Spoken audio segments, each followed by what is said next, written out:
وعلى آله وأصحابه أجمعين. கண்ணியமும் பெருமதிப்பும் வைக்கப்பட்ட அல்லாஹ்வின் நல்லடியார்களே, அருமை பெரியவர்களே, 15ஆம் தேதி இன்று நமது நிஸ்வான் மதர்சாவின் சார்பாக பெண்களுக்கான இஸ்லாமிய வகுப்பு ஆரம்பமாக இருக்கிறது. இந்த முறை இந்த வகுப்பு இன்ஷா அல்லாஹ் தொழுகை ஓர் ஈமானிய பார்வை என்ற தலைப்பின் கீழ் நாம் இந்த வகுப்பை ஆரம்பிக்க இருக்கிறோம். தொழுகை இஸ்லாத்தின் மிக முக்கியமான ஒரு கடமை என்பது நமக்கெல்லாம் தெரியும். அந்த தொழுகை விஷயத்தில் எந்த அளவுக்கு நாம் பாராமுகமாக இருக்கிறோம் என்பது நாம் நடைமுறையில் உணர்ந்திருக்கிற ஒரு விஷயம்.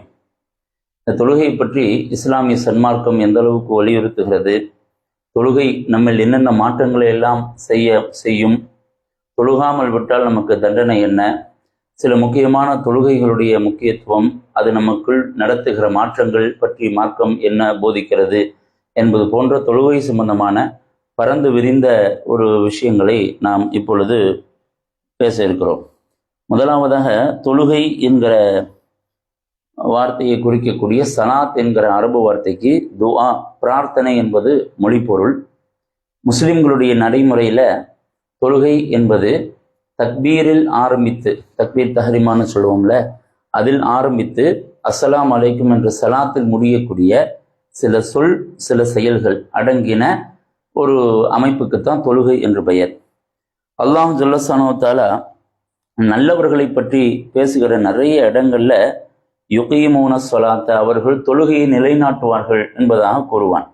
அதே போன்று அகீமு ஸலா, நீங்கள் தொழுகையை நிலை நிறுத்துங்கள் என்பதாக பல இடங்கள்ல அல்லாஹ் நமக்கு கட்டளை பிறப்பிப்பார்.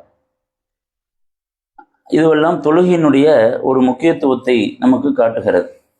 அதே போன்று ஷஹாதத்து கலிமா, ஒருவர் இஸ்லாத்துக்கு வந்தால் இஸ்லாத்தில் மிக முக்கியம் என்ன என்று பேசுகிற பொழுது லா இலாஹ இல்லல்லாஹ் முஹம்மது ரசூலுல்லாஹ் என்கிற அந்த கலிமா, அந்த இரண்டு கலிமாக்களுக்கு அப்புறம் மிக முக்கியமானதாக முதல் தரத்தில் பேசப்படுவது இந்த தொழுகை தான். பெருமானார் ஸல்லல்லாஹு அலைஹி வஸல்லம் அவர்கள் இஸ்லாத்தை அறிமுகப்படுத்துகிற பல சந்தர்ப்பங்களில் இந்த இரண்டு கலிமாக்களுக்கு அடுத்ததாக தொழுகைத்தான் முன்னிலைப்படுத்தி நிறைய இடங்களில் சொல்லியிருக்கிறாங்க. அதே மாதிரி தொழுகையினுடைய இன்னொரு மிக முக்கிய சிறப்பு என்ன அப்படின்னா, மற்ற இபாதத்துகள் எல்லாம் போதனைகள் தான் ஆரம்பித்தன. இப்போ நோன்பு புரியுங்கள் என்று அல்லாஹ் குர்ஆனில் சொல்கிறான், குத்திபா அலைக்குமுஸ் ஸியாம், உங்கள் மீது நோன்பு கடமையாக்கப்பட்டிருக்கிறது. அப்போ ஸல்லல்லாஹு அலைஹி வஸல்லம் அவங்க காலையிலிருந்து சாயங்காலம் வரைக்கும் இப்படி உண்ணாமல் குடிக்காமல் சில விஷயங்கள் செய்யாமல் இருங்கன்னு சொன்னாங்க. போதனையில் ஆரம்பிக்கிறது. ஆனால் இந்த தொழுகை மட்டும்தான் ஜிப்ரீல் அலைஹிஸ்ஸலாத்து வஸ்ஸலாம் அவர்கள் வந்து இப்படி தொழுக வேண்டும் என்று காட்டி கொடுத்து அதன் அடிப்படையில் நாம் தொழுகிறோம். அப்போ தொழுகையினுடைய தனிச்சிறப்புகள்ல இதுவும் முக்கியமானது. ஜிப்ரீல் அலைஹிஸ்ஸலாம் அவர்கள் காட்டி தந்த அந்த முறை நிறைய ஹதீஸ் கிதாபுகள் இருக்கிறது, நசாயி போன்ற கிதாபுகளில் இருக்கிறது. அப்போ இதுதான் தொழுகை என்பது இஸ்லாத்துல மிக முக்கியமான இடம் அப்படிங்கிறத நம்ம தெரிஞ்சுக்கிறோம். அடுத்தது ஆன்மீக ரீதியாக தொழுகை நம்மில் என்ன செய்கிறது என்பதை நாம் கொஞ்சம் சிந்தித்து பார்க்க வேண்டும். முதலாவதாக அஸ்ஸலாத்து மிஅராஜுல் முஃமினீன், தொழுகை என்பது முஃமின்களுடைய மிஅராஜ் என்கிற கருத்து ஆன்மீக இஸ்லாமிய ஆன்மீக தளத்துல மிக முக்கியமானதாக பேசப்படுகிறது. ஏன்னா மிஅராஜ் என்பது ரசூல் ஸல்லல்லாஹு அலைஹி வஸல்லம் அவர்கள் அல்லாஹ்வை சென்று சந்தித்து அல்லாஹோடு பேசி வந்த ஒரு அற்புதமான நிகழ்வு. அப்ப நம்ம மரணித்ததன் பின்புதான் அல்லாஹ்வை நாம் சந்திக்கக்கூடிய வாய்ப்பு கிடைக்கும். மரணிப்பதற்கு முன்பு நாளை விசாரணைக்கு பிறகுதான் அது நமக்கு கிடைக்கும். ஆனால் இந்த உலகில் அல்லாஹ்வை சந்தித்த அந்த அடிப்படையிலான நெருக்கம், அல்லாஹ்வுடைய நெருக்கம் நமக்கு கிடைக்க வேண்டும் அப்படின்னா இந்த தொழுகையில் நாம் கவனம் செலுத்தினோமேயானால் அது நமக்கு முடியும் என்கிற இந்த அடித்தளத்தில் தான் அஸ்ஸலாத்து மிஅராஜுல் முஃமினீன், தொழுகை என்பது மூமின்களுடைய மிஅராஜ் என்கிற கருத்தியல் இஸ்லாமிய ஆன்மீக உலகில் நமக்கு சொல்லித்தரப்படுகிறது. இதை இன்னும் கொஞ்சம் நம்ம ஆழமா நாம் ஆன்மீக மகான்களுடைய சொற்களின் உட்பட்டு பார்த்தோம்னு சொன்னா, ஸல்லல்லாஹு அலைஹி வஸல்லம் அவர்கள் 7 வானங்களை தாண்டி அல்லாஹ்வை சந்தித்தார்கள். தொழுகையில் அது போன்று 7 படித்தரங்கள், தக்பீர் தஹ்ரீமா 1, கியாம் என்கிற நிலைநிற்றல் 2, ருக்கூ 3, சிறுநிலை 4, முதல் சஜ்தா 5, 2 சஜிதாக்களுக்கு இடைப்பட்ட நிலை 6, 2ஆம் சஜிதா 7. இந்த 7 நிலையும் தாண்டினோமையானால் அத்தஹியாத் என்கிற நிலை வரும். அந்த அத்தஹியாத்தில் இந்த 7 நிலைகளையும் முறையாக மார்க்கம் போதிக்கிற அந்த முறைப்படி நாம் இருந்தோமையானால் 7வது நிலையான அந்த அத்தஹியாத் என்பது அல்லாஹ்வை சந்திப்பது போன்ற ஒரு ஆன்மீக நிலையை நமக்கு தரும் என்கிற ஆன்மீக விளக்கத்தை நாம் உணர்ந்து கொள்ள வேண்டும். ஏனென்றால் அத்தஹியாத்துடைய அந்த வார்த்தை போங்கு அல்லாஹோடு ஸல்லல்லாஹு அலைஹி வஸல்லம் அவர்கள் பேசுவது போன்றே இருக்கும். அத்தஹியாத்து என்றால் அன்பளிப்பு, லில்லாஹி அல்லாஹுக்கு என்று ஸல்லல்லாஹு அலைஹி வஸல்லம் சொல்கிறார்கள். சொல்வது போன்ற அந்த வார்த்தை அமைப்பு இருக்கும். அத்தஹியாத்து லில்லாஹி வஸ்ஸலவாத்து வத்தையிபாத்து என்று ஸல்லல்லாஹு அலைஹி வஸல்லம் சொல்ல, அடுத்தது அஸ்ஸலாமு அலைக்க அய்யுஹன் நபியு வரஹ்மத்துல்லாஹி வபரகாத்துஹு, நபியே உங்கள் மீது அல்லாஹுடைய சலாத்தும் அல்லாஹுடைய ரஹ்மத்தும் நிலவட்டும் என்று அல்லாஹ் சொல்கிறார். உடனே ஸல்லல்லாஹு அலைஹி வஸல்லம் அவர்கள் வஸ்ஸலாமு அலைனா எங்கள் மீது அல்லாஹுடைய சலாம் நிலவட்டும், வஅலா இபாதில்லாஹி ஸாலிஹீன் அல்லாஹுடைய நல்லடியார்கள் மீதும் நிலவட்டும் என்று நம்மை நினைத்து பார்க்கிறார்கள். இது அல்லாஹுக்கும் ரசூல் ஸல்லல்லாஹு அலைஹி வஸல்லம் அவருக்கும் நடக்கிற ஒரு ஆன்மீக உரையாடல் போன்றே இருக்கும். இதை பார்த்தோமையானால் அஸ்ஸலாமு அலைனா வஅலா இபாதில்லாஹி ஸாலிஹீன், ஆமாம்மா முடிச்சுட்டு வச்சுக்கலாம். அஸ்ஸலாமு அலைனா வஅலா இபாதில்லாஹி ஸாலிஹீன் என்று அவருக்கு சொல்ல, அஸ்ஸலாமு அலைக்க அலா இபாதில்லாஹி ஸாலிஹீன், உடனே அல்லாஹ் அஷ்ஹது அல்லா இலாஹ இல்லல்லாஹ் என்று ஸல்லல்லாஹு அலைஹி வஸல்லம் சொல்ல, அல்லாஹ் வ அஷ்ஹது அன்ன முஹம்மதன் அப்துஹு வ ரசூலுஹு என்பது சொல்வது போன்ற அந்த ஆன்மீக நிலை இருக்கும். முறையாக தொழுகையை நாம் பேணணுமேயானால் இந்த தொழுகை அல்லாஹுக்கும் நமக்கும் மத்தியிலான அந்த நெருக்கத்தை, அந்த மன தூய்மையை நமக்கு ஏற்படுத்தும் என்பது இந்த அஸ்ஸலாத்து மிஅராஜுல் முஃமினீன், தொழுகை என்பது மோமின்களின் மிஅராஜ் ஆகும் என்ற இஸ்லாமிய ஆன்மீக கருத்தியல் நமக்கு தெளிவாக புரிய வைக்கும். அதே போன்று ஜிப்ரீல் அலைஹிஸ்ஸலாத்து வஸ்ஸலாம் அவர்கள் மனித உருவில் வந்து ஸல்லல்லாஹு அலைஹி வஸல்லம் அவர்கள்ட்ட சில கேள்விகள் கேட்டு அதற்குண்டான பதிலை அவர்களே சொல்லக்கூடிய ஒரு நிகழ்வு நடந்தது. நிறைய ஹதீஸ் கிதாபுகள் அந்த நிகழ்ச்சி இடம்பெற்றிருக்கிறது. அதில் அல்லாஹ்வை நாம் எப்படி தொழ வேண்டும், எப்படி வணங்க வேண்டும் என்பதற்கு ஸல்லல்லாஹு அலைஹி வஸல்லம் அவர்கள் கூறி காட்டுவார்கள். எப்படி என்றால், ஃபஅ்புதுல்லாஹ கஅன்னக தராஹு, அல்லாஹ்வை நீங்கள் பார்ப்பது போன்று தொழுகுங்கள். இது தொழுகையினுடைய முதல் படித்தரம். தொழுகை நாம் எப்படி அமைத்துக் கொள்ள வேண்டும், தொழுகையில நம்முடைய மனநிலை எப்படி இருக்க வேண்டும் என்பதற்கு இது ஒரு முக்கியமான விஷயம். நாம் அல்லாஹ்வை பார்த்து கொண்டிருந்தால் எப்படி இருப்போம்? இப்ப இந்த துனியாவில் நாம் இருக்கிற பொழுது யாரேனும் ஒருவரை பார்க்கிறோம் நாம் என்றால் அவர்கள் மீதான நம்முடைய எண்ணம் எப்படி இருக்கும்? ஒரு மிக முக்கியமான ஒரு பெரிய ஒரு நம் மனதில் மதிப்புள்ள ஒருவரை நாம் பார்க்கிறோம், அவர் எப்படி விரும்புகிறாரோ அப்படி நாம் அமைத்துக் கொள்வோம் நம்மளை, அதானே? அப்ப அல்லாஹ்வை பார்க்கிறோம் என்கிற நினைவு நம்மில் வந்தால் அல்லாஹ் எப்படி பிரியப்படுகிறானோ அப்படி நம்முடைய உடை இருக்கும், அப்படி நம்முடைய சொல் இருக்கும், அப்படி நம்முடைய செயல் இருக்கும். இந்த மனநிலையை கொண்டு வரணும். யாராவது நமக்கு பிடித்தமானவர்கள், நம் மரியாதை செலுத்தக்கூடிய ஒருவரை நாம் பார்த்தால் நம்முடைய உடல் பாவனை, நம்முடைய மனநிலை, நம்முடைய சொல்லெல்லாம் எப்படி இருக்கும் என்பதை நாம் இந்த வாசகத்தில் புரிந்து கொள்ள வேண்டும். இது முதல் படித்தரம். கஅன்னக தராஹு ஃபஇன் லம் தகுன் தராஹு, அந்த மனநிலைக்கு நம்ம வர முடியல என்றால், அல்லாஹ் நம்மை நாம் அல்லாஹ்வை பார்ப்பது போன்று நம்மால் இருக்க முடியல என்றால், இன்னஹு யராக, அல்லாஹ் உன்னை பார்த்து கொண்டிருக்கிறான் என்கிற மனநிலையாவது தொழுங்கள் என்பதாக ஸல்லல்லாஹு அலைஹி வஸல்லம் அவர்கள் சொல்கிறார்கள். அதேபடி நம்மை ஒருவர் கவனித்துக் கொண்டிருக்கிறார் என்றால் நாம் எப்படி இருப்போம்? ஏதாவது தவறு செய்வோமா? செய்ய மாட்டோம். அவர்களுக்கு உதாரணத்துக்கு ஒரு வீட்டில் ஒருத்தர் இருக்கிறார், இருக்கும் பொழுது ஒரு சில தீய வார்த்தைகள் பேசுகிறார்கள் அல்லது கோபமான சில வார்த்தைகள் சொல்லிக் கொள்கிறார்கள். அப்ப இவங்களுக்கு முக்கியமான ஒரு மனிதர் அந்த பக்கம் வருவது போன்ற ஒரு சத்தம் கேட்கிறது, அவருடைய இருமல் சத்தம் ஏதோ ஒண்ணு கேட்குது. அவர் நம்மை கவனிக்கிறார், நம்முடைய செயல் அவர் பார்க்கிறார் அல்லது அவருக்கு தெரிய வருகிறது அப்படின்னு இருந்தா நாம் பட்டுக்கொண்டிருக்கிற கோபத்தை உடனடியாக நிப்பாட்டுவோம். நாம் செய்து வருகிற சில மோசமான செயல்கள் நிப்பாட்டுவோம். அதுதானே இரண்டாவது படித்தரம். இந்த படித்தரத்துக்கு அல்லாஹ் நம்மை கவனித்துக் கொண்டிருக்கிறான் என்கிற மனோநிலை அந்த இடத்திற்கு நம்மை அழைத்து செல்ல வேண்டும் தொழுகையில. அப்ப அல்லாஹ் நம்மை பார்த்து கொண்டிருக்கிறான் என்ற நிலையில அல்லாஹ் ஹராமாக்கியதை விடுவோம், அல்லாஹ் நம்மை ஏவினதை தொடர்ந்து செய்வோம். இது தொழுகை சம்பந்தமான நமக்கு ஆன்மீக படித்தரம், ஆன்மீக பார்வை. இந்த நிலை வரணும். அப்ப ஆன்மீக பார்வைங்கிற இடத்துல நாம் 3 விஷயங்களை பேசி இருக்கிறோம். ஒன்று, அஸ்ஸலாத்து மியராஜுல் மூமினின், தொழுகை என்பது மூமின்களின் மியராஜ் ஆகும். இரண்டாவது, அல்லாஹ்வை பார்ப்பது போன்று தொழ வேண்டும். மூன்றாவது, அல்லாஹ் நம்மை பார்ப்பது போன்று தொழ வேண்டும். மூன்று விஷயம் இஸ்லாம். தொழுகை ஒரு ஆன்மீக பார்வை என்கிற தலைப்பின் கீழ் நாம் அறிந்து கொண்டிருக்கிறோம். மூணாச்சமா? நல்லா கதை பேசுற மாதிரி இருக்கா? யாராவது மூணு சொல்ல முடியுமா? யாராவது சொல்றீங்களா? சரி, அடுத்த தலைப்புல கேட்கலாம். அடுத்தது, இப்ப நம்ம ரெண்டு தலைப்பை கடந்திருக்கிறோம். ஒன்னு தொழுகை ஒரு அறிமுகம் அப்படின்ட்டு ஜிப்ரீல் அலைஹிஸ்ஸலாம் தொழுகை வச்சாங்க. அல்லாஹ் நிறைய இடத்துல தொழுன்னு சொல்றான். ஷஹாதத் கலிமாக்கு அப்புறம் தொழுகை தான் நமக்கு அப்படிங்கிறத தொழுகையை அறிமுகப்படுத்தணும். தொழுகை ஒரு ஆன்மீக பார்வைங்கிறதுல மூன்று விஷயங்கள் கத்துக்கிட்டோம். இப்ப அடுத்தது தொழுகை ஓர் அறிவியல் பார்வை. தொழுகை நம்முடைய உடல் ஆரோக்கியத்திட என்னென்னலாம் தொழுகை செய்கிறது அப்படிங்கிறத தெரிஞ்சுக்க போறோம். இதுல நிறைய விஷயங்கள் நமக்கு இருக்கிறது. என்னன்னா தொழுகையினுடைய ஆரம்பத்திலிருந்து இது என்ன ஒளி செய்யறமே, தொழுகையினுடைய ஆரம்பத்துல ஒளி செய்வதில் ஒவ்வொரு உறுப்பும் கழுவப்படுவதில் உடல் சூடு தவிர்க்கப்படுகிறது. அதே போன்று ரொம்ப அற்புதமான நிறைய விஷயங்கள் இருக்கிறது. உதாரணத்துக்கு ஒளி செய்யும் போது ஸல்லல்லாஹு அலைஹி வஸல்லம் சொல்றாங்க, விரல் இடுக்கை கோதி கழுக வேண்டும் என்று சொல்லியிருக்கிறார். நீங்க ஸ்கின் ப்ராப்ளம் எந்த டாக்டர்கிட்ட போனாலும் அவங்க கிரீம் தந்து இந்த விரலுடைய இடுக்குல தேய்ங்கம்பா. காரணம் என்னன்னா, கிருமிகள் விரலுடைய இடுக்கள் இருக்கு. நம்ம சாதாரணமா குளிக்கிறப்ப செய்யறப்ப எல்லாம் அந்த இடத்துல தண்ணி நாம் சுத்தம் செய்ய மாட்டோம். அப்ப அந்த இடத்துல இருக்கிற கிருமி சாதாரணமா போகாது. அதுக்கு பிரத்யேக கவனம் தேவை. நம்ம கவனம் இல்லாமல் தான் இருப்போம். தொழுகையில ஒளி செய்யும் போது இந்த சுண்ணத்தை நாம் முறையாக பேணணுமே ஆனால் நமக்கு என்ன செய்யும் அப்படின்னா, இது உடல் ஆரோக்கியம் என்பது இதுல நிறைய இருக்கு.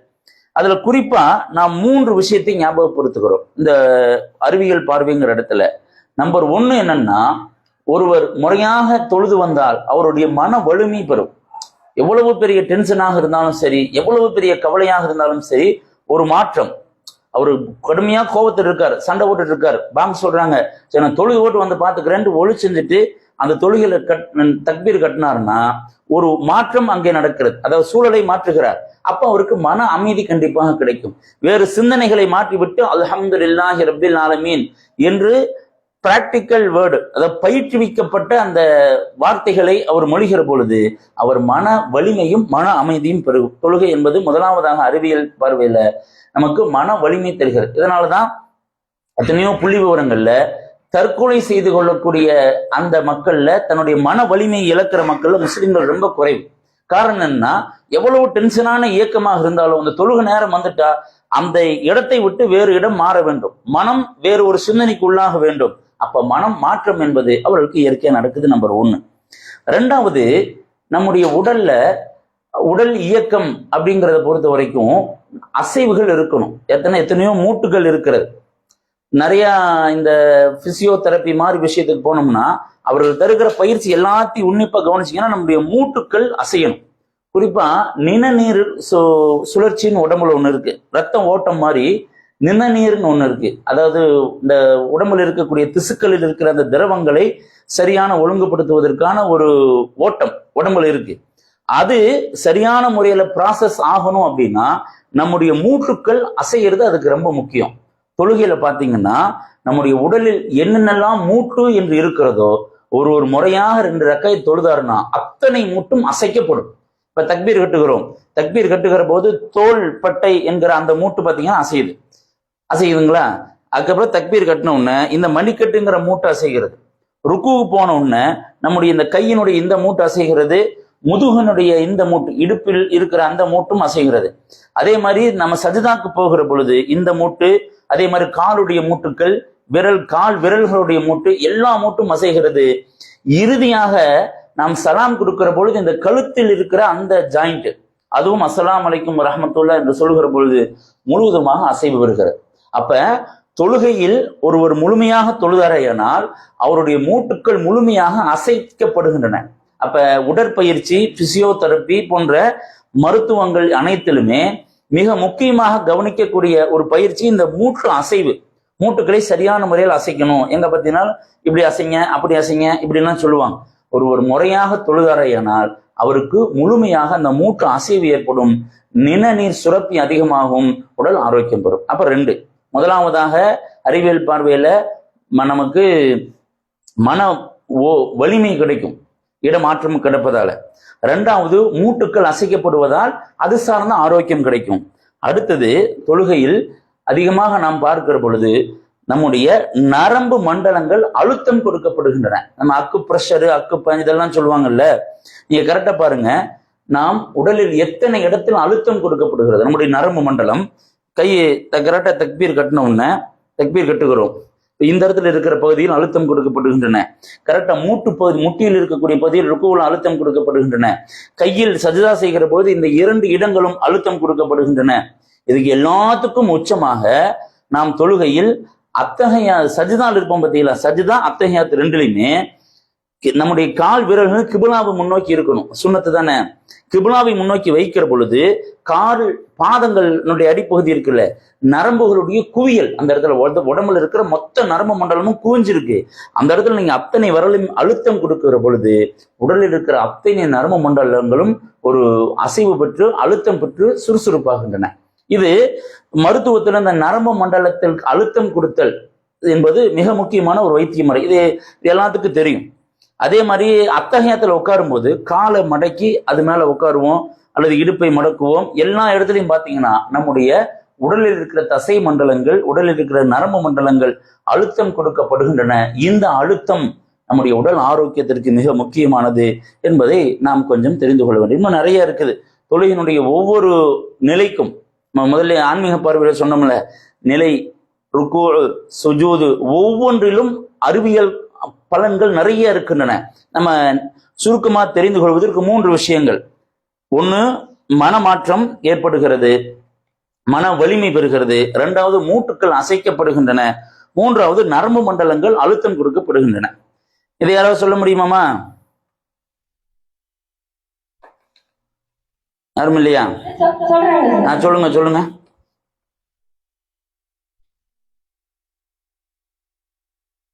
யார் சொல்றவங்க?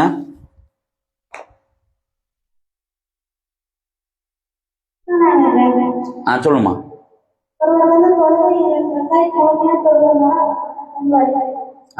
ரெண்டாவது,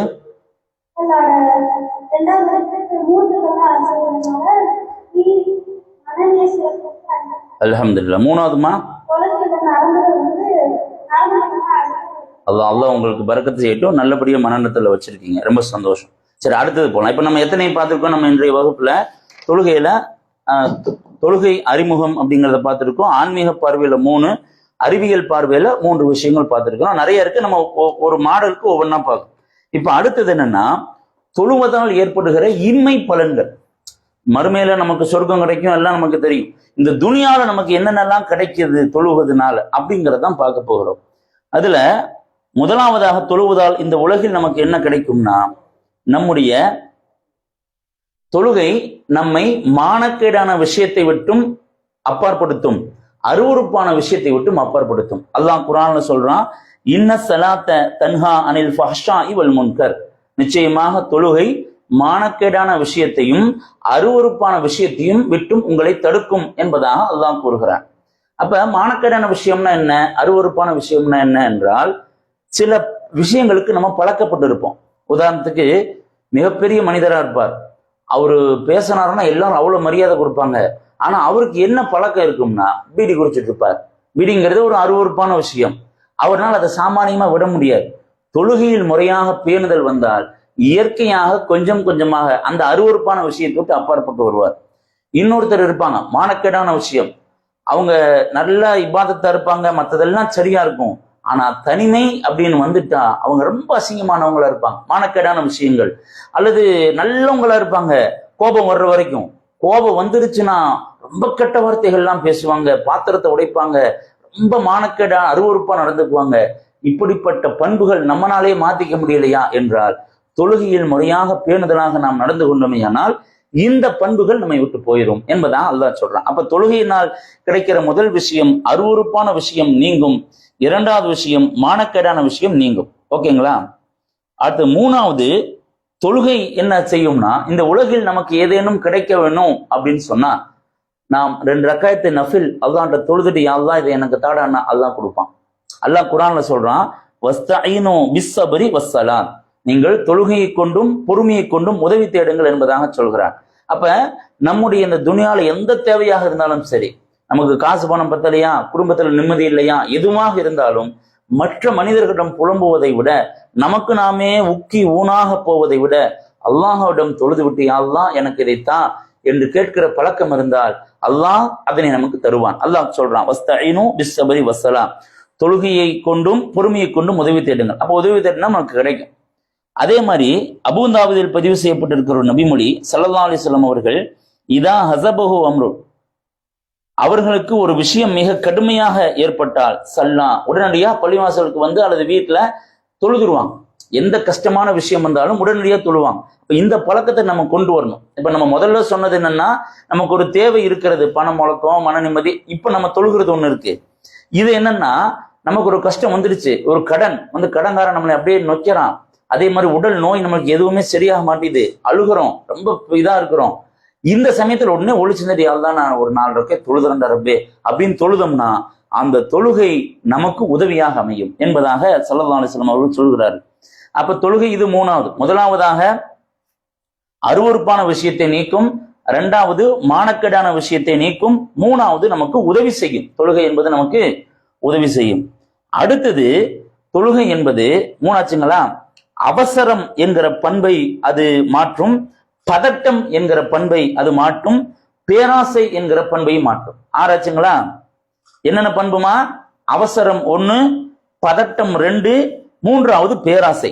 அல்லாஹ் குர்ஆன்ல சொல்றான், இன்னல் இன்சான, நிச்சயமாக மனிதன், ஹுலிக்க ஹலூஆன், அவன் அவசரக்காரனாக படைக்கப்பட்டிருக்கிறான். இப்ப மனிதனுடைய பேசிக் பண்பே அவசரப்படக்கூடியதா இருக்கு. சரி, நிறைய பேருக்கு இந்த பண்பு இருக்குல்ல, என்னால மாத்திக்கவே முடியலைங்க, நானும் எப்படியாவது இருக்கிறேன், அந்த டயத்துல என்னால அவசரமா பண்ணி எல்லாத்தையும் கெடுத்து போடுறேன் அப்படின்னு சொல்லுவோம்ல, இது நம்முடைய இயற்கை பண்பு.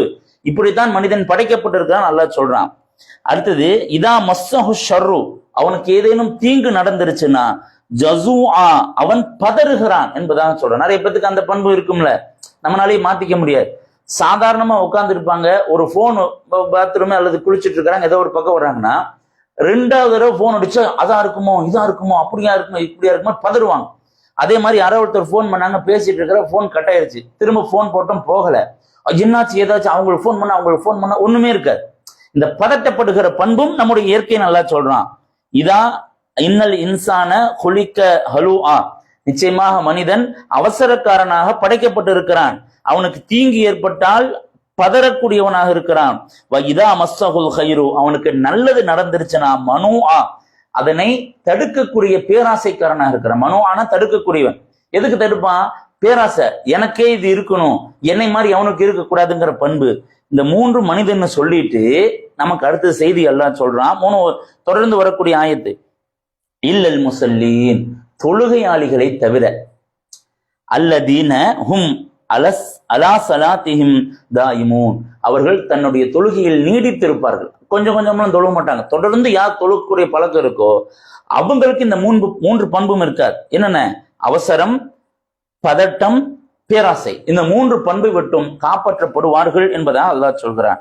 அப்ப தொழுகையாளிகளுக்கு இந்த 3 பண்பை விட்டும் பாதுகாப்பு கிடைக்குமே. இது இம்மையில நடக்கிற பலன் தானே. எத்தனமா இருக்கு? முதலாவதாக அருவருப்பு நீங்கும், மானக்கேடான விஷயம் நீங்கும், உதவி கிடைக்கும், அவசரம் நீங்கும், பதட்டம் நீங்கும், பேராசை நீங்கும். ஆராய்ச்சிங்களா? ஆராய்ச்சாமா? அடுத்தது ரொம்ப முக்கியமான விஷயம். அல்லாஹ் இந்த தொழுகை நமக்கு இனிமேல் என்ன நடக்கும்னா, இந்த துனியால நாம் செய்கிற பாவங்கள் நமக்கு நீங்கும். நிறைய விஷயங்கள் சொல்றாங்க. ஸல்லல்லாஹு அலைஹி வஸல்லம் அவர்கள் கேட்கிறார்கள், 7வது பாவம் நீங்கும்.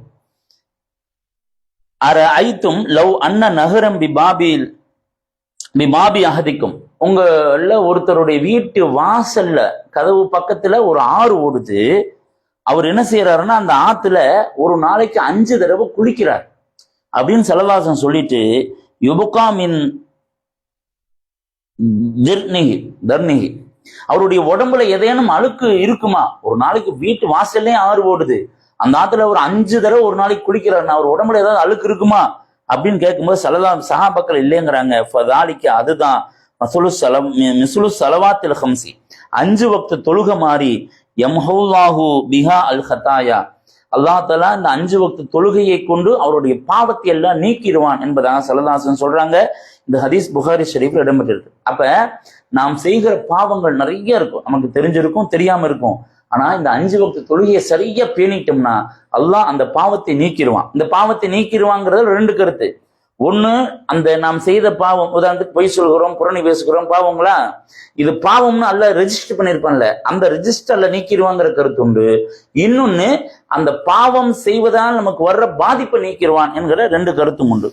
அப்ப ஒருத்தர் வீட்டு வாசல்லையே ஆறு இருக்கிறது, அந்த ஆத்துல 5 வக்து 5 வேளை அவர் குளிச்சாருன்னா எப்படி உடம்புல சுத்தமா அழுக்கு இருக்காம ரொம்ப சுத்தமா இருப்பாரோ, அந்த மாதிரி 5 வக்து ஒருத்தர் தொழுதாருன்னா அது அவருடைய பாவத்தை நீக்கிரும் ஸல்லல்லாஹு அலைஹி வஸல்லம் சொல்றாங்க. அதே மாதிரி இன்னொரு முஸ்லிம் ஷரீஃப்ல பதிவு செய்யப்பட்டிருக்க ஹதீஸ்ல சொல்றாங்க, எந்த ஒரு மனிதன் யுஹ்சினு உலூஅஹா, தொழுகைக்காக அவன் தயாராகி அழகான முறையில் ஒழு செஞ்சு, ஹுஷூஅஹா, அதே மாதிரி அவன் பயபக்தியோடு நல்ல தொழுகையினுடைய ருக்குவெல்லாம் சரியாக பேணி ஒருவன் தொழுது வந்தால், அது இல்லா கஃபாரத்தன் லிமா கபலஹா, அந்த தொழுகைக்கு முன்பு அவன் என்ன பாவம் செய்திருந்தாலும் அல்லாஹ் அதனை மன்னித்து விடுகிறான் என்பதாகவும் ஸல்லல்லாஹு அலைஹி வஸல்லம் சொல்றாங்க. இது முஸ்லிம் ஷரீஃப்ல இடம்பெற்றிருக்கிறது. எந்த அளவுக்கு பாருங்க, ஸல்லல்லாஹு அலைஹி வஸல்லம் அவங்கள்ட்ட ஒரு சஹாபி வர்றாங்க. சஹாபி கேட்கிறாங்க, அசப்து ஹத்தன் யா ரசூலல்லாஹ், நான் ஹத்து அப்படின்னா கசையடி, தண்டனைக்கு அதை எனக்கு தண்டனை கொடுக்குற அளவுக்கு நான் பாவம் பண்ணிட்டேன். ஏன்னா அந்த கசையடி ஹத்து எப்ப கொடுப்போம்னா விபச்சாரம் செய்தால் கொடுப்போம். இன்னும் சில பாவத்துக்கெல்லாம் ஹத்தடி இருக்கு, சாராயம் குடிச்சா ஹத்தடி உண்டு, அந்த மாதிரி சில பாவங்கள் இருந்து. அப்புறம் இவர் அந்த மாதிரி ஏதோ பாவம் செஞ்சுட்டு சொல்றார், நான் ஹத்தடி வாங்குற அளவுக்கு பாவம் பண்ணிட்டேன், நான் இப்படி எல்லாம் பண்ணிட்டேன், எனக்கு அது நிறைவேற்றுங்க, நான் இந்த உலகத்திலே அனுபவிச்சுக்கிறேங்கிற கருத்துல சொல்றார். ஸல்லல்லாஹு அலைஹி வஸல்லம் அவங்க அவர் சொல்லுக்கு பதில் சொல்லல, வேற பேச்சுக்கள் பேசி திரும்ப மறுபடியும் சொல்றார். சொல்லிட்டு அப்ப ஸல்லல்லாஹு அலைஹி வஸல்லம் தொழ வைக்கிறாங்க. இவர் தொழுகிறார். தொழுதுட்டு திரும்ப போய் கேட்கிறார், யார் சொல்லலாம், நான் அசப்து ஹத்தன், நான் ஹத்து நிறைவேற அளவுக்கு பாவம் பண்ணிட்டேன், எனக்கு நிறைவேற்றுங்க அப்படின்ட்டு பயத்துல கேட்கிறாரு. ஏன்னா மௌத்தா போயிட்டோம்னா அல்லாஹ்ட்ட போய் தண்டனை அனுபவிக்க முடியாது, இங்கே அனுபவிச்சுக்கலான்னு கேட்கும்போது ஸல்லல்லாஹு அலைஹி வஸல்லம் சொல்றாங்க, அலைஸ கது சல்லைத்த மானா, எப்ப நீ எங்களோட தொழுகலையா அப்படின்னு கேட்கிறாங்க. அவர் ஆமா தொழுதேங்கிறாரு. இன்னல்லாஹ கது கஃபர லக்க தம்பக்க, அல்லாஹ் உன் பாவத்தை மன்னிச்சுட்டான் போப்பாங்கிறார். எந்த அளவுக்கு பாவம், அதாவது ஹத்து நிறைவேற்ற அளவுக்கு பெரிய பாவமா இருந்தாலும் அல்லாஹ் மன்னித்து விடுகிறான் என்பதாக நமக்கு ஸல்லல்லாஹு அலைஹி வஸல்லம் அவர்கள் கூறி காட்டுகிறார். இந்த ஹதீஸ் புகாரி ஷரீஃபில் இடம்பெற்றிருக்கிறது. அடுத்து பாருங்க, இன்னொரு சஹாபி, அவர் என்ன பண்ணார்னா, அந்த ஊர் கொஞ்சம் தூரமா இருக்கிற ஒரு இடத்துல ஒரு பெண்ணிடம் தவறாக நடந்து கொள்கிறார். தவறாக என்றால் அதாவது ஹத்து நிறைவேற்ற அந்த அளவுக்கு கடுமையா போகாம லேசான செய்கைகள், அது மாதிரி ஒரு தவறு செஞ்சிடறார். ஹதீஸுடைய விளக்கத்துல ஒரு அந்நியமான பெண்ணுக்கு ஒரு முத்தம் கொடுத்து விடுகிறார் என்பதாக பதிகிறார். இவருக்கு மனசு படபடுக்குது.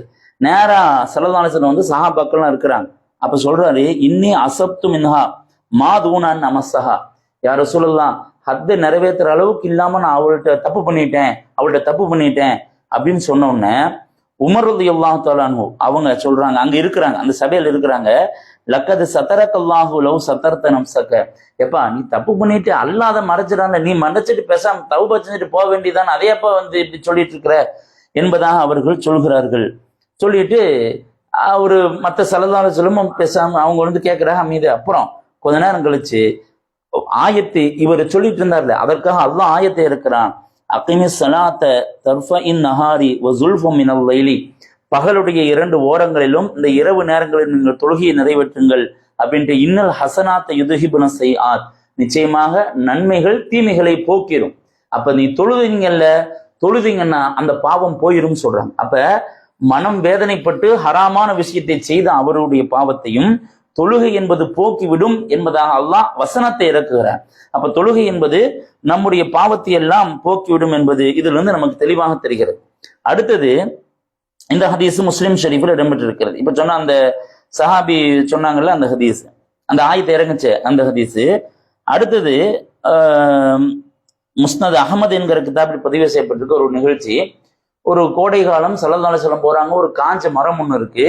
அந்த மரத்துடைய கிளையை பிடிச்சி ஸல்லல்லாஹு அலைஹி வஸல்லம் அப்படி கையை வச்சு அப்படி இருக்கணும்னா இந்த காஞ்ச இலைகள் அப்படியே அது உதிருது, கீழே விழுகுது. அதை பார்த்த உடனே ஸல்லல்லாஹு அலைஹி வஸல்லம் அங்கிருந்த சஹாபிட்ட சொல்றாங்க, தஹாஃபத் அன்ஹு துனூபஹு, அதாவது ஒருவன் சரியான தொழுகையை பேணி வந்தானேயானால் அவனுடைய பாவம் உதிர்ந்து விடும். கமா தஹாஃபத் ஹாதல் வரக்கி ஆதிஹி ஷஜரத்தி, இந்த மரத்திலிருந்து எப்படி இந்த இலையெல்லாம் உதிருதோ அந்த மாதிரி அவனுடைய பாவம் எல்லாம் உதிரும் என்பதாக ஸல்லல்லாஹு சொல்றாங்க. இது முஸ்னத் அஹ்மதில் இடம்பெற்றிருக்கு. அப்ப இந்த இடம் ரொம்ப முக்கியம். நம்முடைய பாவங்கள் மன்னிக்கப்பட வேண்டும் என்றால் நாம் அதிகமான தொழக்கூடிய பழக்கத்தை ஏற்படுத்த வேண்டும். அப்ப தொழுகை என்பது இம்மையில் நமக்கு என்னென்ன தரும்னா 7 விஷயங்கள். அதான் முதலாவதாக அருவருப்பான செயலை நீக்கும், 2வது மானக்கேடான செயலை நீக்கும், 3வது உதவி கிடைக்கும், 4வது அவசரம் பண்பு நீங்கும், பதட்ட பண்பு நீங்கும், பேராசை நீங்கும், 7வதாக பாவம் செய்த பாவங்கள் நீங்கும். இந்த 7 விஷயங்கள் ஏதேனும் ஒரு 4 யாராவது சொல்ல முடியுமா? யார் சொல்றது? யாருமா? சொல்லுங்க சொல்லுங்க. அல்ஹம்துலில்லாஹ். அல்ஹம்துலில்லாஹ்.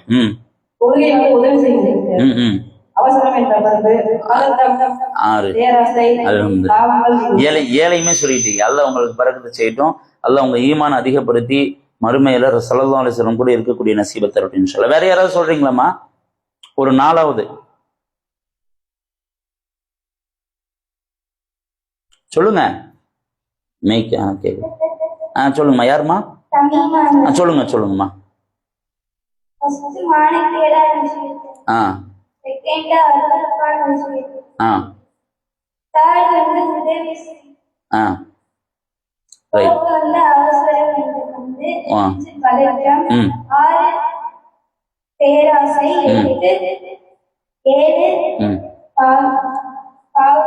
அல்ஹம்துலில்லாஹ் அல்ஹம்துலில்லாஹ். ரொம்ப சிறப்பு. சரி, இது வந்துட்டு நம்மளுக்கு இந்த துனியாவில் கிடைக்கும். இப்ப எத்தனை தலைப்பு நம்ம பார்த்துருக்கிறோம் அப்படின்னா, தொழுகை அறிமுகம், தொழுகை ஒரு ஆன்மீக பார்வை, தொழுகை ஒரு அறிவியல் பார்வை, தொழுகையால் கிடைக்கக்கூடிய இம்மை பலன்கள். இப்ப அடுத்தது தொழுகையினால் மறுமையில் நமக்கு என்னென்ன கிடைக்கும் அப்படிங்கிறத பார்க்க போறோம். மறுமையில ஸல்லல்லாஹு அலைஹி வஸல்லம் அவர்கள் சொல்கிறார்கள், மன் ஹாஃபலா அலைஹா, எவர் ஒருவர் இந்த துனியாவுல தொழுகையை பேணுதலாக பேணி வருகிறாரோ, கானத்துலகு அவருக்கு இருக்கும், நூரன் வ புர்ஹானன் வ நஜாத்தன், ஒளி, மறுமையில ஒளி, புர்ஹான் ஆதாரம், வெற்றி, யௌமல் கியாமா நாளை மறுமையில அவர்களுக்கு பேரொளி கிடைக்கும் என்பதாக பெருமானார் ஸல்லல்லாஹு அலைஹி வஸல்லம் சொல்றாங்க. ஏன்னா மறுமை என்பது இந்த நூர் ஒளி என்பது நம்முடைய அதிகமான நன்மைகள் நமக்கு அங்கு கிடைக்கும் அப்படிங்கிறதோட அடையாளம். ஆனா மறுமை என்பது ரொம்ப பதட்டமா இருக்கக்கூடிய ஒரு சூழ்நிலை, எல்லாம் பயந்து இருக்கக்கூடிய சூழ்நிலை. இந்த துனியாவுல யார் ரொம்ப பேணுதலா தொழுது வருகிறோமோ அவர்களுக்கு மறுமையில் முதலாவதாக மறுமை ஒளி கிடைக்கும்.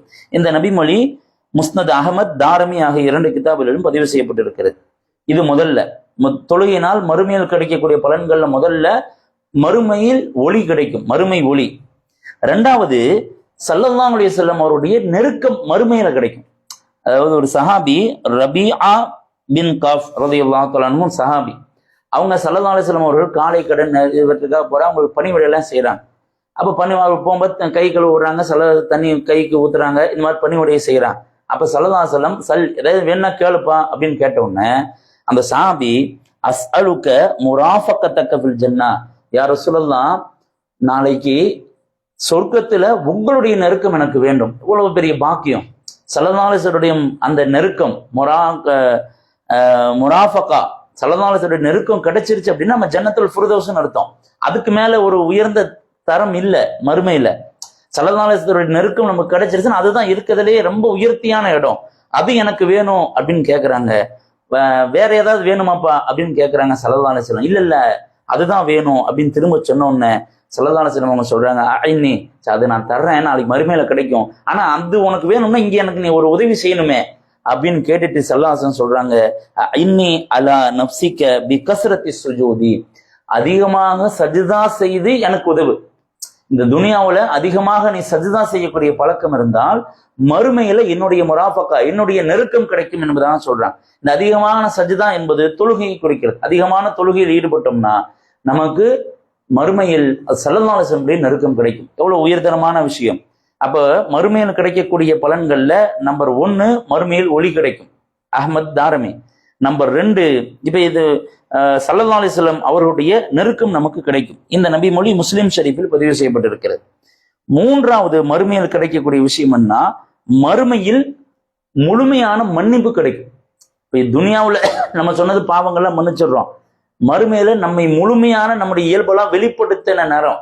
இங்க நம்மளுக்கு மன்னிக்கப்படலைன்னு நம்ம தொழுதுக்கலாம், பாவம் தேடிக்கலாம். ஆனால் யார் பேணுதலாக தொழுது கொண்டு இருக்கிறாரோ நாளைக்கு மறுமையில அல்லாஹ் அவர்களுக்கென்று தான் பொறுப்பேற்றுக் கொள்கிறான். இவங்க நான் எப்படி மன்னிச்சிருவன்பான் பொறுப்பேற்றுக் கொள்றான். ஸல்லல்லாஹு சொல்றாங்க, யார் பேணுதலாக தொழுது கொண்டு இருக்கிறாரோ லஹு அலல்லாஹி அஹதுன், அவனுக்காக அல்லாஹ் ஒரு உடன்படிக்கை செய்து கொள்கிறார். இந்த துனியால யார் பேணுதலாக தொழுது வருகிறார்களோ என்னென்ன உடன்படிக்கையா ஐ அகப்பேர் அளவோ, அவரை எப்படியே நான் மன்னிச்சிடுவேன், அதுக்குண்டான சூழல் தான் எல்லாம் கிரியேட் பண்ணி மன்னிக்க வச்சிருவான், அதுதான் அர்த்தம். ஆனா தொழுகை இல்லாதவங்களா இருந்தா அல்லாஹ் விரும்பினா மன்னிப்பான், விரும்பலைனா தண்டிப்பான் என்பதாக இந்த நபிமொழி முடிகிறது. இந்த நபிமொழி அபூ தாவூது, நஸஈ ஆகிய 2 கிதாபுகளிலும் இடம்பெற்றிருக்கு. அப்ப மறுமையினுடைய பலன் என்பது நாம் இங்கே பார்ப்பது 3 முக்கியமானது. தொழுகை என்பது மறுமையில் ஒளி நமக்கு கொடுக்கும், அதே மாதிரி நபி ஸல்லல்லாஹு அலைஹி வஸல்லம் அவருடைய நெருக்கத்தை கொடுக்கும், அதே மாதிரி மறுமையினுடைய மன்னிப்பை நமக்கு கொடுக்கும், மறுமையில் மன்னிப்பை பெற்றுத்தரும். இந்த 3 யாருமா சொல்றீங்க? சொல்றவங்க யாராவது சொல்லுங்க. புதுசா வந்திருக்கிறவங்க அப்படி சொல்லுங்க, முயற்சி பண்ணுங்க. 3 விஷயங்கள் தான் மறுமையில் தொழுகையால் நமக்கு கிடைக்கும் பலன்கள். 1 மறுமையில் ஒளி, 2வது நபி ஸல்லல்லாஹு அலைஹி வஸல்லம் நெருக்கம், 3வது மறுமையில் மன்னிப்பு. யாருமா சொல்றீங்க?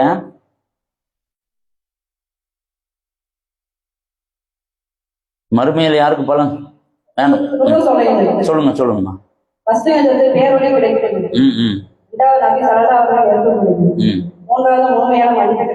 அல்ஹம்துலில்லாஹ் அல்ஹம்துலில்லாஹ். ஓகே, இப்ப அடுத்த தலைப்புக்கு போலாம். இப்ப நம்ம எத்தனை தலைப்புமா பார்த்துருக்கிறோம்? தொழுகை அறிமுகம் 1, ஆன்மீக பார்வை 2, அறிவியல் பார்வை 3, இம்மையில் கிடைக்கும் பலன் 4, மறுமையில் கிடைக்கும் பலன் 5. 5ஐயும் பார்த்து இப்ப அடுத்தது என்னன்னா, தொழாதவருக்கு நம்ம அங்க மைக்கு கொஞ்சம் ஆஃப் பண்ணிக்கும், அந்த மைக். தொழாதவருக்கு கிடைக்கும் தண்டனை என்னென்ன அப்படின்னா, இதை நாம் ரொம்ப கவனமாக பார்க்க வேண்டும், ரொம்ப கவனமா நம்ம பார்க்கணும். முதலாவதாக, தொழுகையில ரொம்ப அசால்ட்டா இருக்காங்கல்ல, பார்த்துக்கலாம் தொழுதுக்கலாம், தொழுகையினுடைய எந்த தொடர்பும் இல்லாம அதை இது பண்ணாம இருக்காங்கல்ல, அவர்களுக்கு குஃபுர் வருவதற்கு வாய்ப்பு. குஃபுர்னா என்ன? இஸ்லாத்தை விட்டு வெளியேறுவதற்கு, அல்லாஹ் இல்லைன்னு சொல்ற இடத்துக்கு போற கூட வாய்ப்பு இருக்கு. ஸல்லல்லாஹு அலைஹி வஸல்லம் அவர்கள் சொல்கிறார்கள், இன்ன பைனர் ரஜிலி வல் குஃப்ரி, ஒரு மனிதனுக்கும் குஃபுருக்கும் ஷிர்க்குக்கும் இடையில் உள்ளது தர்க்கு ஸலா, தொழுகை விடுவது மட்டும்தான் என்பதாக சொல்கிறார்கள். இந்த நபிமொழி முஸ்லிம் ஷரீஃபில் இடம்பெற்றிருக்கிறது. அப்படின்னா ஒரு மனிதன் தொழுகையை அவன் விட்டுட்டான், அவன் தொழுகையுடைய பழக்கமே இல்லை என்றால் அவன் குஃப்ரை நோக்கி போய் கொண்டிருக்கிறான் என்பதாக பொருள்.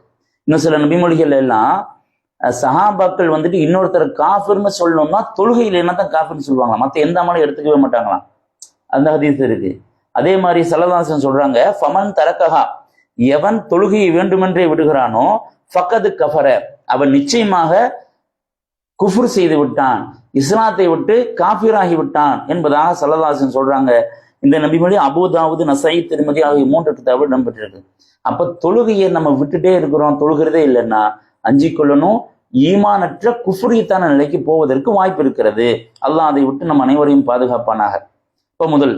2வது பாத்தீங்கன்னா, தண்டனை மறுமையினுடைய முழு வெற்றியும் தொழுகையில தான் இடம்பெற்றிருக்கிறது. மறுமையில முதல் விசாரணை தொழுகைதான்.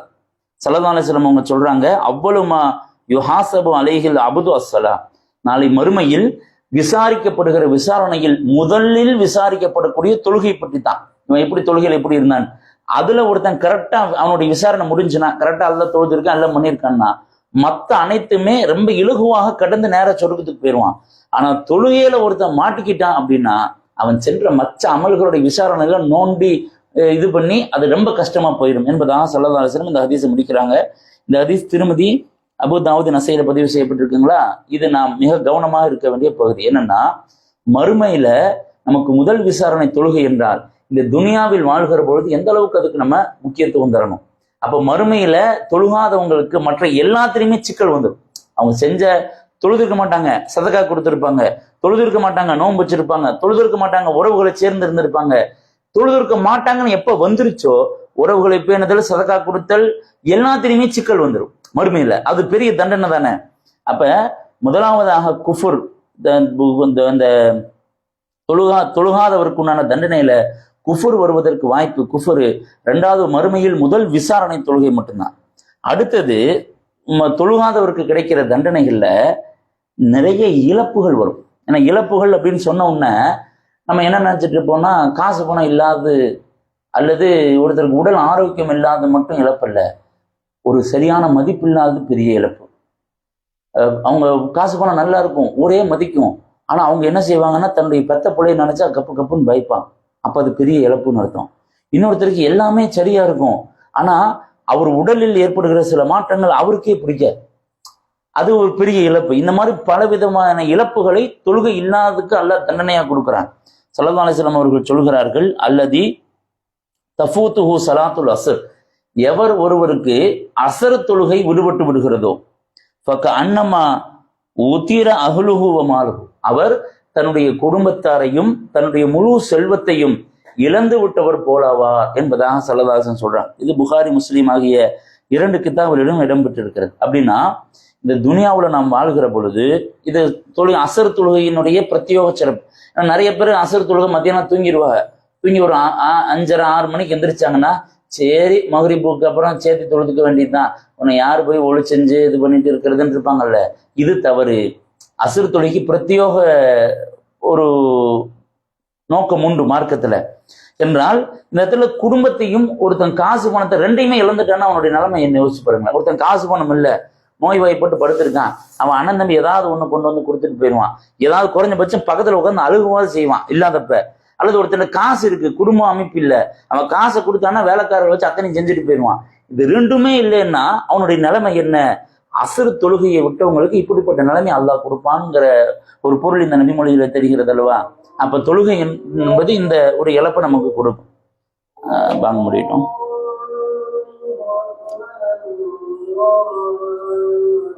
போதுல சரியா போயிட்டு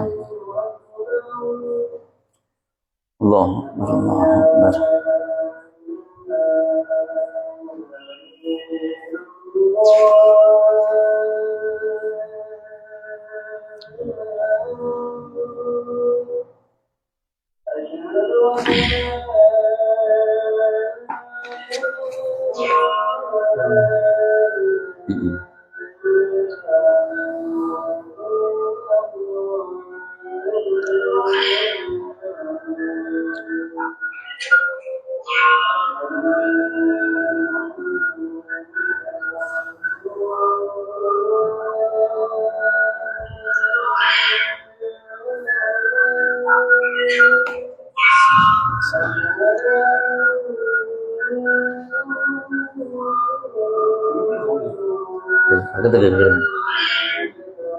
நீங்க பக்கத்துல இருக்கிற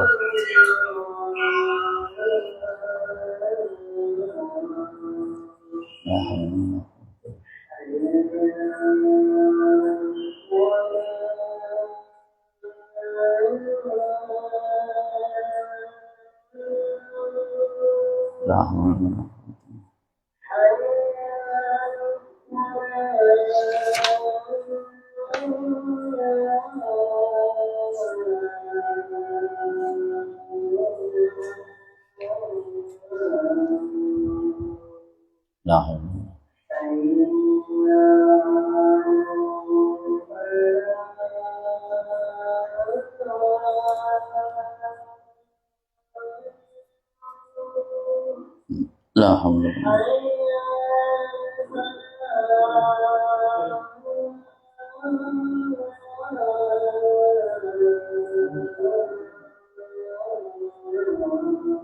لا حول ولا قوة.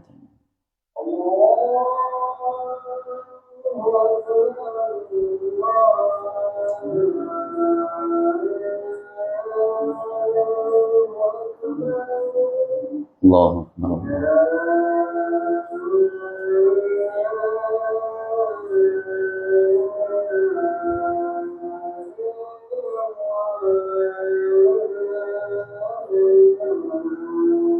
لا حول ولا قوة. اللهم رب هذه الدعوة التامة والصلاة. அல்ஹம்துலில்லாஹ். இப்ப தொழுகை விட்டவருக்கு கிடைக்கக்கூடிய தண்டனைகள்ல 3 பார்த்துருக்கோம். நம்பர் 1 குஃபர் ஏற்படுவதற்கு வாய்ப்பு உண்டு. நம்பர் 2 மறுமையில் முதல் விசாரணை தொழுகையை பற்றி. அது ஒரு இழப்பு, அது ஒரு தண்டனை. அது மற்ற நன்மைகள் எல்லாம் தொழுகையில் ஒருத்தர் தோத்துட்டான் அப்படின்னா மற்றதெல்லாம் பாதிப்பு ஏற்படுத்தும் அப்படிங்கிறது வெரி கரெக்டாக. 3 இழப்புகள் ஏற்படும். 4வது பாருங்க, இறை பொறுப்பு நீங்கும். இந்த ஹதீஸ் முஸ்லிம் ஷரீஃப்ல பதிவு செய்யப்பட்டிருக்க ஹதீஸ், மன் சல்லா சலாத்த சுபுகி, எவர் ஒருவர் சுபுகு தொழுகையை தொழுகிறாரோ ஃபஹுவ ஃபீ திம்மத்தில்லா, அவர் அல்லாஹுடைய பொறுப்பில் ஏற்பட்டு விடுகிறார் அப்படின்னு ஸல்லல்லாஹு சொல்றாங்க. முஸ்லிம் ஷரீஃப்ல இருக்கு. என்றால் அல்லாஹ் நமக்கு பொறுப்பேற்றுக் கொள்கிறான். அன்றைய தினம் முழுக்க நமக்கு எது நடந்தாலும் நான் பொறுப்பென்று அல்லாஹ் எடுத்துக்கொள்கிறான். அப்ப நம்ம போற விஷயமெல்லாம் பாதுகாப்பாக அமைந்து கொண்டே இருக்கும். தொழுகலை சுபுகு தொழுகலை அப்படின்னா அல்லாஹ் தன்னுடைய பாதுகாப்பு கிடைக்காது. திம்மத்துல் தான் நம்ம வரமாட்டோம். அப்ப நிறைய நட்டங்கள் ஏற்படும். அன்றைக்கு சுபுகு தொழுகாதது பார்த்தோம்னு சொன்னா நம்ம துனியா சார்ந்த நிறைய போறவங்களுக்கு வியாபாரம் நல்லா நடக்குது, அந்த வர லாபத்தை முறையை ஒரு அனுபவிக்க முடியாது. அல்லாஹ் ரசூலுடைய நெருக்கம் இல்லாம ஹராமான விஷயத்துல செலவு பண்ற மாதிரி ஆகி போயிடும். இந்த மாதிரி பிரச்சனைகள் வரும். ஏன்னா திம்மத்துல்லா, அல்லாஹுடைய அந்த பொறுப்பு என்பது அங்கு நீக்கப்படுகிறது என்கிற 4 தண்டனைகள் நமக்கு சுருக்கமா தெரிஞ்சுக்கிறோம். நிறைய இருக்கு. அப்ப தொழுகை விடக்கூடியவருக்கு தண்டனை அப்படிங்கிறது 1வது குஃபர் ஏற்படுவதற்கு வாய்ப்புண்டு. 2வது நாளை மறுமையில் முதல் விசாரணை. 3வது இழப்புகள் ஏற்படும். 4வது இறை பொறுப்பு நீங்கும். இதை யாருமா சொல்றீங்க? சொல்லுங்க, வேற யாராவது சொல்லுங்க. உங்களுக்காக துவா செய்வான் இன்ஷா அல்லாஹ். லைவ்ல எல்லாம் பாக்குறாங்க. அல்லாஹ் உங்களுக்காக பல பேர்த்துடைய பல உலமாக்களுடைய துவாக்கள் வாங்கி கொடுப்பான். முயற்சி பண்ணுங்க. இது என்ன டிஎன்பிசி எக்ஸாம தப்பா சொன்னா மார்க் போயிருங்க. எங்களுக்கு சொல்லுங்க. முதலாவது வந்து ஏற்படும். 2வது வந்து விசாரணை கடுமையாக்கப்படும்.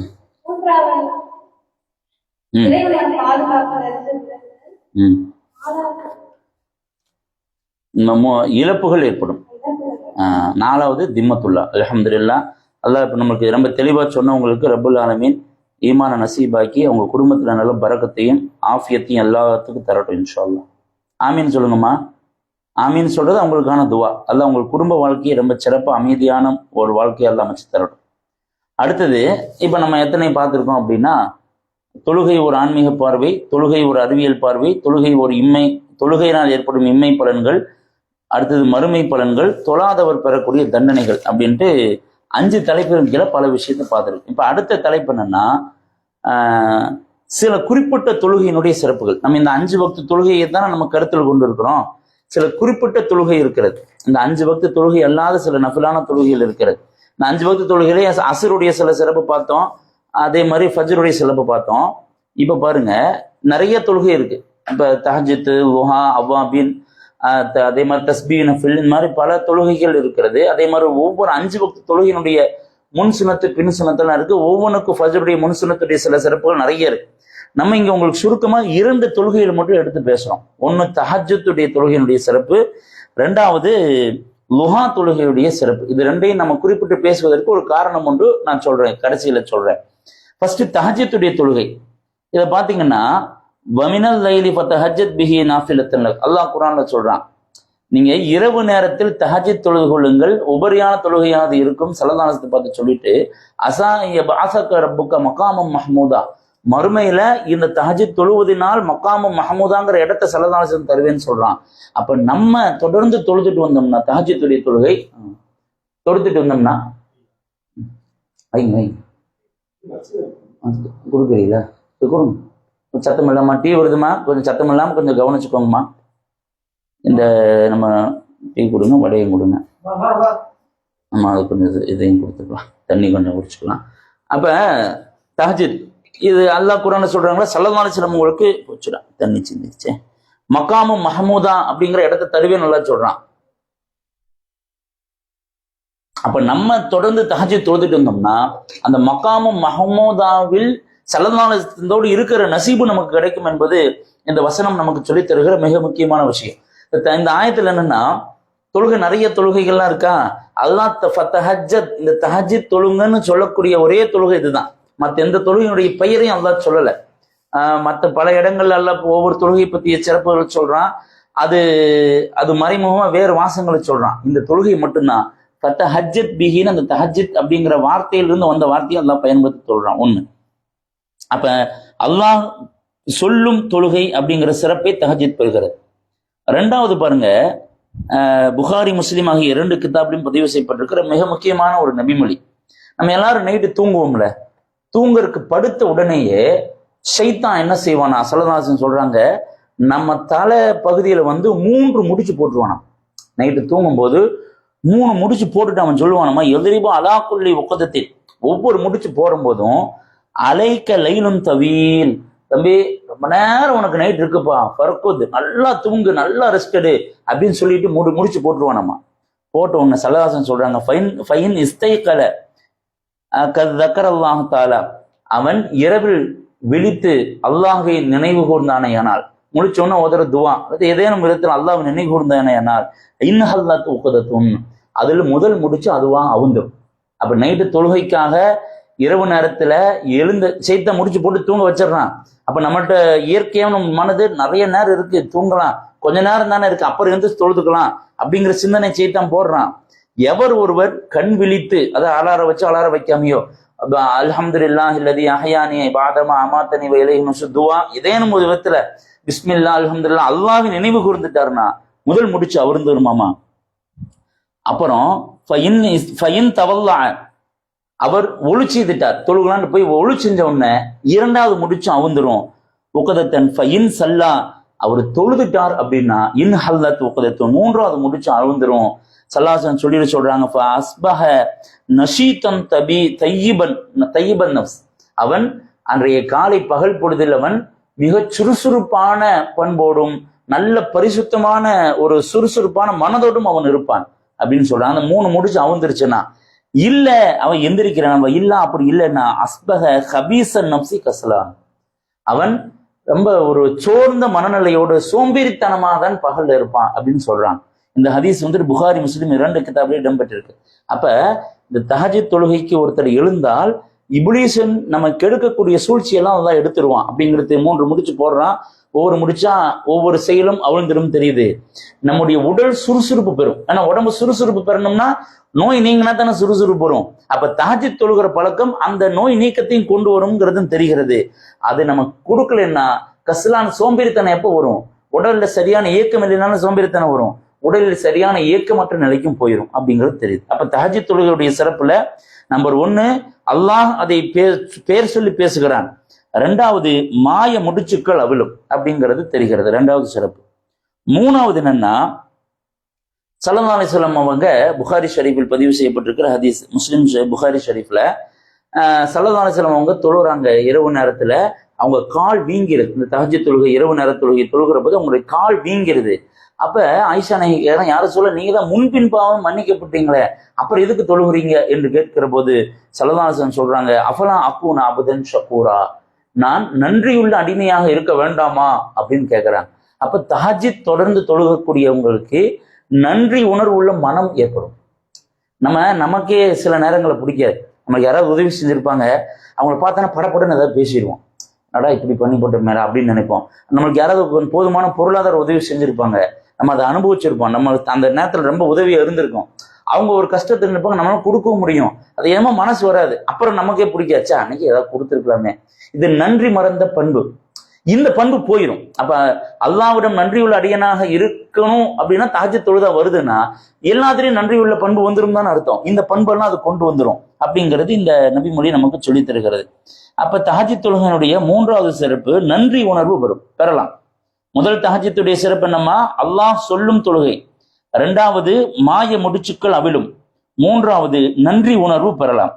அடுத்தது கவனிங்க, 4வது தஹஜ்ஜுத்துடைய சிறப்பு என்னன்னா, ஸல்லல்லாஹு அலைஹி வஸல்லம் சொல்றாங்க, அஃலலு ஸலாத்தி பஅதல் ஃபரீலத்தி ஸலாத்துல்லை, ஃபரதான தொழுகை இருக்கு 5 வக்து தொழுகை, அதே மாதிரி ஜனாசா தொழுகையும் ஃபரது. அதுக்கு அடுத்தது சிறப்பு என்னன்னா, இரவு நேரத்து தொழுகிற இந்த தஹஜ்ஜுத் தொழுகை இரவு தொழுகை தான் என்பதாக ஸல்லல்லாஹு அலைஹி வஸல்லம் சொல்றாங்க. முஸ்லிம் ஷரீஃபில் இந்த நபிமொழி பதிவு செய்யப்பட்டிருக்கிறது. நான் சாப்பிட முடியாது, வடை வந்திருக்குது, சாப்பிட முடியாது, முடிச்சுட்டு சாப்பிட்டுக்கலாம். அப்புறம் அது ஆச்சுங்களா. அப்ப இதுலயே ரொம்ப சிறந்தது இந்த இரவு தொழுகை தான்.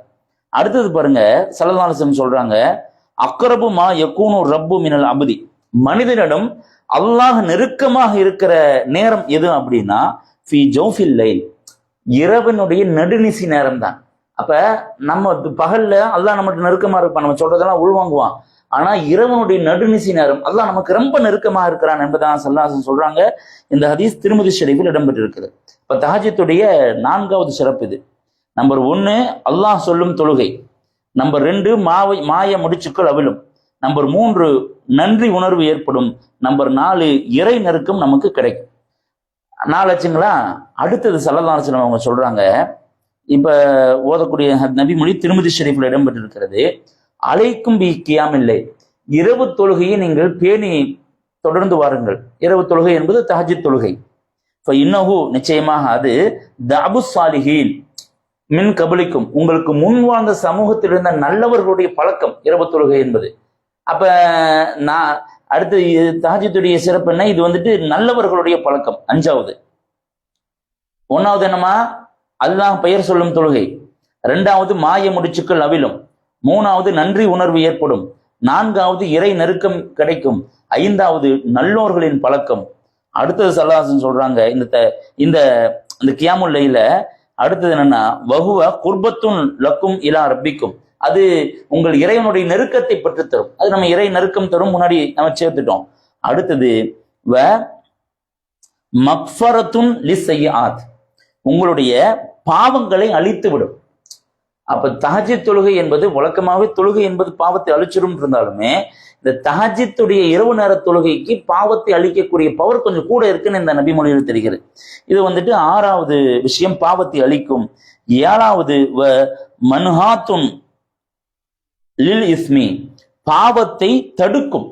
ஒருத்தன் தொடர்ந்து பாவம் செஞ்சுட்டே இருக்கான், அவன் தஹஜ்ஜுத் தொழுகையை கரெக்டா பிடிச்சான்னா இந்த தஹஜ்ஜுத் தொழுகை அவனை பாவம் செய்ய விடாது. அது மன்ஹாத் என்கிற ஒரு விஷயம் இருக்கு. அப்ப 7 விஷயங்கள் தஹஜ்ஜுடைய சிறப்பு. முதலாவதாக அல்லாஹ் சொல்லும் தொழுகை. 2வது மாய முடிச்சுக்கள் அவிழும். 3வது நன்றி உணர்வு ஏற்படும். 4வது இறை நெருக்கம் கிடைக்கும். 5வது நல்லோர்களின் பழக்கம். 6வது பாவத்தை அழிக்கும். 7வது பாவத்தை தடுக்கும். இந்த 7ல ஏதாவது ஒரு 4 யாராவது சொல்றீங்களாமா? கொஞ்சம் சொல்லுங்களேன். ஆனால் கச்ச கச்சன்னு நம்ம சரியா போயிட்டு இருக்கோமா எங்களுக்கு தெரியணும்ல. அங்க என்ன டீ வேற கொடுத்துட்டு இருக்காங்களா? எல்லாரும் டீல கவனமா இருப்பீங்க. அதனால கவனமா நீங்க இருந்தா தானே அடுத்தது போக முடியும். யாராவது ஒரு 4 சொல்றீங்களா? நான் இன்னொருக்கா சொல்லணுமா? சொல்லுங்க. அல்லாஹ் சொல்லும் தொழுகை, 2 மாய முடிச்சுக்கள், 3 நன்மை ஏற்படும், 4 இறை நெருக்கம் ஏற்படும், 5 நல்லவர்களுடைய அல்ஹம்துலில்லாஹ். 6 பாவம், 7 பாவத்தை அழிக்கும். ரிஜ்வானம்மா நல்ல மனப்பாடம் பண்ணிட்டீங்க, பரவாயில்லம்மா. அல்லாஹ் தஆலா ரிஜ்வானம்மாக்கு நிறைய சிறந்த ஒரு ஈமானிய உணர்வு தரட்டும் ரப்பல் ஆலமீன். அவங்களுடைய இம்மை மறுமை வாழ்க்கையை அழகுபடுத்தி மற்றவங்களுக்கு உதவிகரமா இருக்கிற ஒரு வாழ்வியல் முறை அல்லாஹ் அந்த பெண்மணிக்கு தரட்டும் இன்ஷா அல்லாஹ். சரி, இதுதான் இந்த தஹஜ்ஜுடைய 7 சிறப்புகள். இன்னும் நிறைய இருக்கு, நம்ம சுருக்கமா சொல்லியிருக்கிறோம். அடுத்தது லுஹா தொழுகை. ஸல்லல்லாஹு அலைஹி வஸல்லம் சொல்றது கவனிங்க. யுஸ்பிஹு அலா குல்லி சுலாமா மின் அஹதிக்கும், உங்களுடைய ஒவ்வொரு மூட்டு இருக்குல்ல, ஒவ்வொன்றுக்கும் ஒவ்வொரு அசைவுக்கும் நன்மை இருக்கிறதுன்னு ஸல்லல்லாஹு அலைஹி வஸல்லம் சொல்றாங்க. சதக்கத்துன் குல்லு தஸ்பீஹின், ஒவ்வொரு நீங்கள் செய்கிற ஒவ்வொரு தஸ்பீஹுக்கும் உங்களுக்கு சதக்கா, இந்த சதக்கா செய்த நன்மை உண்டு. ஒரு தஹ்மீது ஹம்துக்கும் நன்மை உண்டு. ஒவ்வொன்றா ஒரு மூட்டினுடைய அசைவுக்கும் நன்மை உண்டு. நீங்கள் செய்கிற ஒவ்வொரு தஸ்பீஹுக்கும் நன்மை உண்டு. குல்லு தஹ்மீதின் சதக்கத்துன், ஒவ்வொரு அல்ஹம்து என்று ஓதுவதற்கும் நன்மை உண்டு. தஹலீல் லா இலாஹ இல்லல்லாஹ் என்று சொல்வதற்கும் சதக்கா செய்யக்கூடிய நன்மை உண்டு. வகுல்லு தக்பீரின் சதக்கத்துன், நீங்கள் சொல்லக்கூடிய ஒவ்வொரு தக்பீர் அல்லாஹ் அக்பர்னு சொன்னா அதுக்கும் சதக்கா செய்த நன்மை உண்டு. அதே மாதிரி வஅமுரு பில் மஅரூஃபி சதக்கத்துன், நீங்க ஒரு நன்மையான விஷயத்தை மற்றவங்கள்ட்ட ஏவனீங்கன்னா அதுக்கும் நன்மை, சதக்கா செய்த நன்மை உண்டு அப்படின்னு 6 விஷயத்தை சொல்லிட்டு கவனிக்கணும். ஸல்லல்லாஹு அலைஹி வஸல்லம் சொல்றாங்க, யுஜுஸிஉ மின் ஸாலிக, இது எல்லாம் சேர்ந்த மாதிரி உங்களுக்கு கிடைக்கணுமா? ரக்அத்தானி யர்கஉஹா மினல் லுஹா, லுஹாவுடைய நேரத்தில் நீங்க சொல்லக்கூடிய 2 ரக்காயத்து இத்தனையும் கொண்டு வந்துரும்ட்டாங்க. அப்ப லுஹா தொழுகை என்பது இந்த ஏறத்தாழ 5-6 நன்மைகள் செய்தால் எவ்வளவு கிடைக்குமோ அத்தனையும் கிடைக்கும்னா இந்த லுஹாவுடைய சிறப்பை நாம் உணர்ந்து கொள்ளலாம். அப்ப லுஹாவுடைய சிறப்பு 1 தான் நம்ம சொல்லியிருக்கிறோம். இப்போ தஹஜ்ஜுடைய சிறப்பு 7, லுஹாவுடைய சிறப்பு 1 ஆச்சுங்களா? இப்ப தலைப்புகள் மொத்தம் எத்தனை தலைப்பு போயிருக்கிறோம், ஒரு தடவை ரிவிஷன் பண்ணிக்குவோம். தொழுகை ஒரு அறிமுகம், அதுக்கப்புறம் தொழுகை ஆன்மீக பார்வை, அறிவியல் பார்வை, தொழுகையால் ஏற்படும் இம்மை பலன்கள், தொழுகையால் ஏற்படும் மறுமை பலன்கள், தொழாதவர் பெறக்கூடிய தண்டனை, சில முக்கிய தொழுகையினுடைய நன்மைகள், எத்தனையா இருக்கு, 6 கிளை தலைப்புகள் பேசியிருக்கிறோம். இப்ப அடுத்தது பாருங்க, இப்ப தொழுகை இவ்வளவு சிறப்பு இருக்குன்னு சொல்லிட்டோமா, தொழுகையில ஒருத்தருக்கு ஒருத்தர் ஆர்வப்படுத்தணும். இப்ப ஒருத்தர் தொழுகாம தான் தொழுகவான்னு கூப்பிடணும், தொழுகாம இருக்கிறன்னா எப்ப தொழுகாமையா இருக்க என்பதான் அவருக்கு செய்யணும். இது மிக சிறப்பானது. நம்ம ரொம்ப போர் அடிக்குதா, அப்படிலாம் இல்ல என்ன கதையே சொல்லாம போறீங்கன்ட்டு தோணுதா இருக்காது. அங்க வழக்கமா பயான்னு வந்தா கதையா இருக்கும் அப்படின்னு தோணுதாம்மா? ஒரே ஒரு கதையை சொல்லிக்கலாமா? வேண்டாம். சரி, அப்ப தொழுகைக்காக ஒருத்தருக்கு ஒருத்தரை ஆர்வப்படுத்துதல் மிகச்சிறந்த ஒரு அமல். இதனுடைய சிறப்பை பாருங்க, அல்லாஹ் குர்ஆன்ல சொல்றான், வஅமுர் அஹ்லக பிஸ்ஸலாத்தி, உங்களுடைய குடும்பத்தாரை தொழச் சொல்லி நீங்கள் ஏவுங்கள்,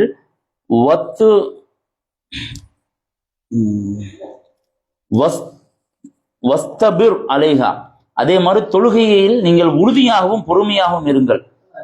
லா நஸ்அலுக ரிஸ்கன், அல்லாஹ் நம்மளை அல்லாஹ் நம்மகிட்ட கேட்கிறான், லா நஸ்அலுக ரிஸ்கன், நான் உங்களுக்கு ரிஸ்கை தருகிறேன், நஹ்னு நர்சுகுக, நாம் தான் உனக்கு ரிஸ்கை தருகிறோம் அப்படின்னு சொல்லிட்டு, வல் ஆக்கிபத்துல் லில் முத்தகீன், நிச்சயமாக நல்ல முடிச்சுட்டு தான் சாப்பிட முடியாது, வல் ஆக்கிபத்துல் லில் முத்தகீன், நிச்சயமாக நல்ல முடிவு என்பது, ஆக்கிபத்து நல்ல முடிவு என்பது லித்தக்வா, பயபக்தியுடையவர்களுக்கு தான் கிடைக்கும்னு சொல்றான். அப்ப நம்ம குடும்பத்தில் நமக்கு நெருக்கமானவங்களுக்கு தொழுகையை ஏவக்கூடிய பழக்கம் நல்ல முடிவை நமக்கு கொடுக்கும், தக்குவாவை கொடுக்கும்ங்கிறது தெரிகிறது. அப்ப இந்த பண்பு, நம்ம மற்றவர்களை தொழுகையில் ஆர்வப்படுத்துதல் என்பது நல்ல முடிவை கொடுக்கும் என்பது இந்த வசனத்திலிருந்து நமக்கு தெரிகிறது. அடுத்தது பாருங்க, ஸல்லல்லாஹு அலைஹி வஸல்லம் அவங்க சொல்றாங்க, ரஹிமல்லாஹு ரஜுலன், அல்லாஹ் ஒரு மனிதனுக்கு அருள் புரியட்டும், அவன் என்ன செய்வான் அப்படின்னா, நம்ம எல்லாம் கவனிக்க முடியுதா? டீல தான் கவனமா இருக்கீங்களா? கவனிக்க முடியுதுலமா?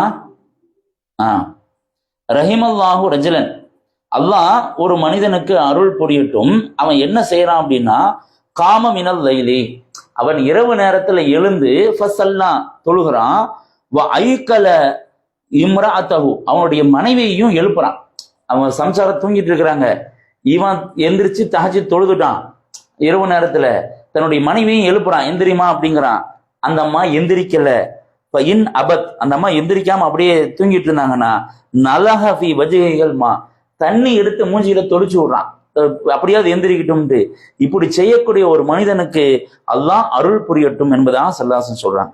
அதே மாதிரி ரஹிமல்லாஹு, அது ஒரு பெண்ணுக்கும் அல்லாஹ் அருள் புரியட்டும், காமத்து மினல் லைலி, இரவு நேரத்தில் அவள் எழுகிறாள், ஃபஸல்லத் தொழுகிறாள், வ ஐகலத்து, அவன் தன்னுடைய கணவனை அதே போன்று எழுப்புறான், அவன் எந்திரிக்கலன்னு அதே மாதிரி தண்ணி எடுத்து அவன் மூஞ்சில தொளிச்சாவது எழுந்து எழுப்பிட்டு தொழுன்னு சொல்றான் அப்படின்னா அவளுக்கும் அல்லாஹ் அருள் புரியட்டும் என்பதாக ஸல்லல்லாஹு சொல்றாங்க.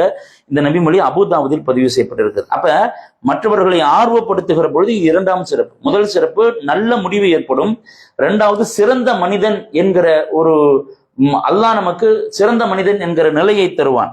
அடுத்தது ஸல்லல்லாஹு சொல்றாங்க, இதா ஐகலர் ரஜுலு, ஒரு மனிதன் எழுப்புகிறான், அஹ்லஹு, அவனுடைய குடும்பத்தாரை அல்லது அவருடைய மனைவியை, மினல் லைலி, இரவு நேரத்துல ஃபஸல்லையா, 2 பேரும் தொழுகிறாங்க. முதல்ல என்னன்னா அந்த அம்மா தூங்கிட்டு இருந்தாங்க, அது மனைவி தூங்கிட்டு இருந்தா, இவர் தொழுகு போட்டு எழுப்புறாங்க. இது இல்ல, தொழுகணும்னு ஏற்கனவே முடிவு பண்ணி கணவன் மனைவி 2 பேர்த்து எழுப்பி 2 பேரும் ஒன்னா தொழுகிறாங்க. ஃபஸல்லையா அவு சல்லா ரக்கத்தேன், அல்லது அவங்க ஜமியன் தொழுகிறாங்க அப்படின்னா, குத்திபா, 2 பேரும் எழுதப்படுவார்கள். தாக்கிரீன் அவர் தாக்கிறார், ஜாக்கிரீன் ஜாக்கிராத் என்பது மறுமையில் ஒரு நிலை, மனிதர்கள்ல மிகச்சிறந்த ஒரு நிலை, திக்ரு செய்யக்கூடியவர்கள் அப்படின்னு அர்த்தம். எப்படி சித்திகீன்கள் அப்படின்லாம் ஒரு தரஜா இருக்கோ, ஜாக்கிரீன் ஜாக்கிராத்ங்கிறது ஒரு நிலை, ஒரு உயர்ந்த இடம். அந்த கூட்டத்தில் இவர்கள் எழுதப்படுவார்கள், நல்லவர்கள் கூட்டத்துல. யாரு? இரவு நேரத்துல, தஹஜ்ஜுத் நேரத்துல கணவன் மனைவி அல்லது குடும்பமா எழுந்து எல்லாரும் தொழக்கூடிய பழக்கம் உள்ளவங்களுக்கு இந்த நிலை கிடைக்கும் என்பதாக ஸல்லல்லாஹு சொல்றாங்க. இந்த நபிமொழி அபூதாவுதில் இடம்பெற்றிருக்கிறது. அப்ப மற்றவர்களை, நாம் சார்ந்தவர்களை ஆர்வப்படுத்துகிற பொழுது நமக்கு 3 விஷயங்கள் கிடைக்கும். ஒன்னு நல்ல முடிவு, இரண்டாவது சிறந்த மனிதன் என்கிற நிலை, மூன்றாவது ஜாக்கிரீன் ஜாக்கிராத் என்கிற படிநிலை நமக்கு கிடைக்கும். இந்த 3 யாராவது சொல்ல முடியுமா? அடுத்த தலைப்பு போயிடலாம். அடுத்த சில முக்கியமான விஷயங்கள் தான் நம்ம இது பண்ணிக்கலாம். யாராவது சொல்றீங்களா? போயிடுச்சாங்க, நல்லது வேணாம் வேணாம் அது குடிச்சு. ஆமா ஆமா ஆமா, யாராவது சொல்றீங்களா? டக்கு சொல்லுங்க.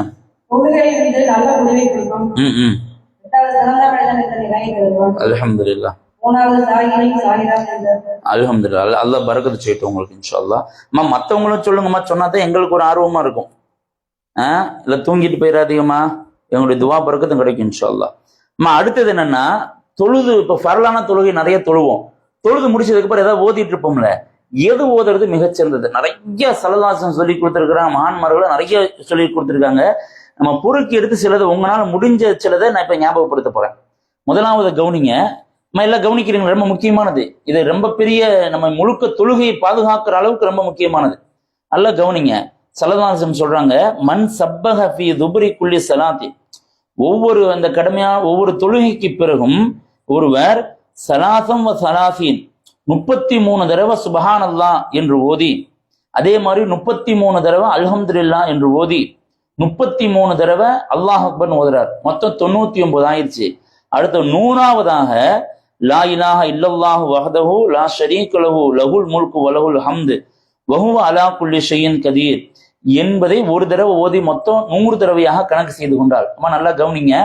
ஒவ்வொரு ஃபர்லான தொழுகை முடிஞ்சிருது, சலாம் கொடுத்துட்றோம். சலாம் கொடுத்த உடனேயே சுபஹான் அல்லாஹ் 33 தடவை, அல்ஹம்துலில்லாஹ் 33 தடவை, அல்லாஹ் அக்பர் 33 தடவை, 100ஆவது தடவையா லா இலாஹ இல்லல்லாஹு வஹ்தஹு லா ஷரீக லஹு லஹுல் முல்கு வலஹுல் ஹம்து வஹுவ அலா குல்லி ஷைஇன் கதீர்.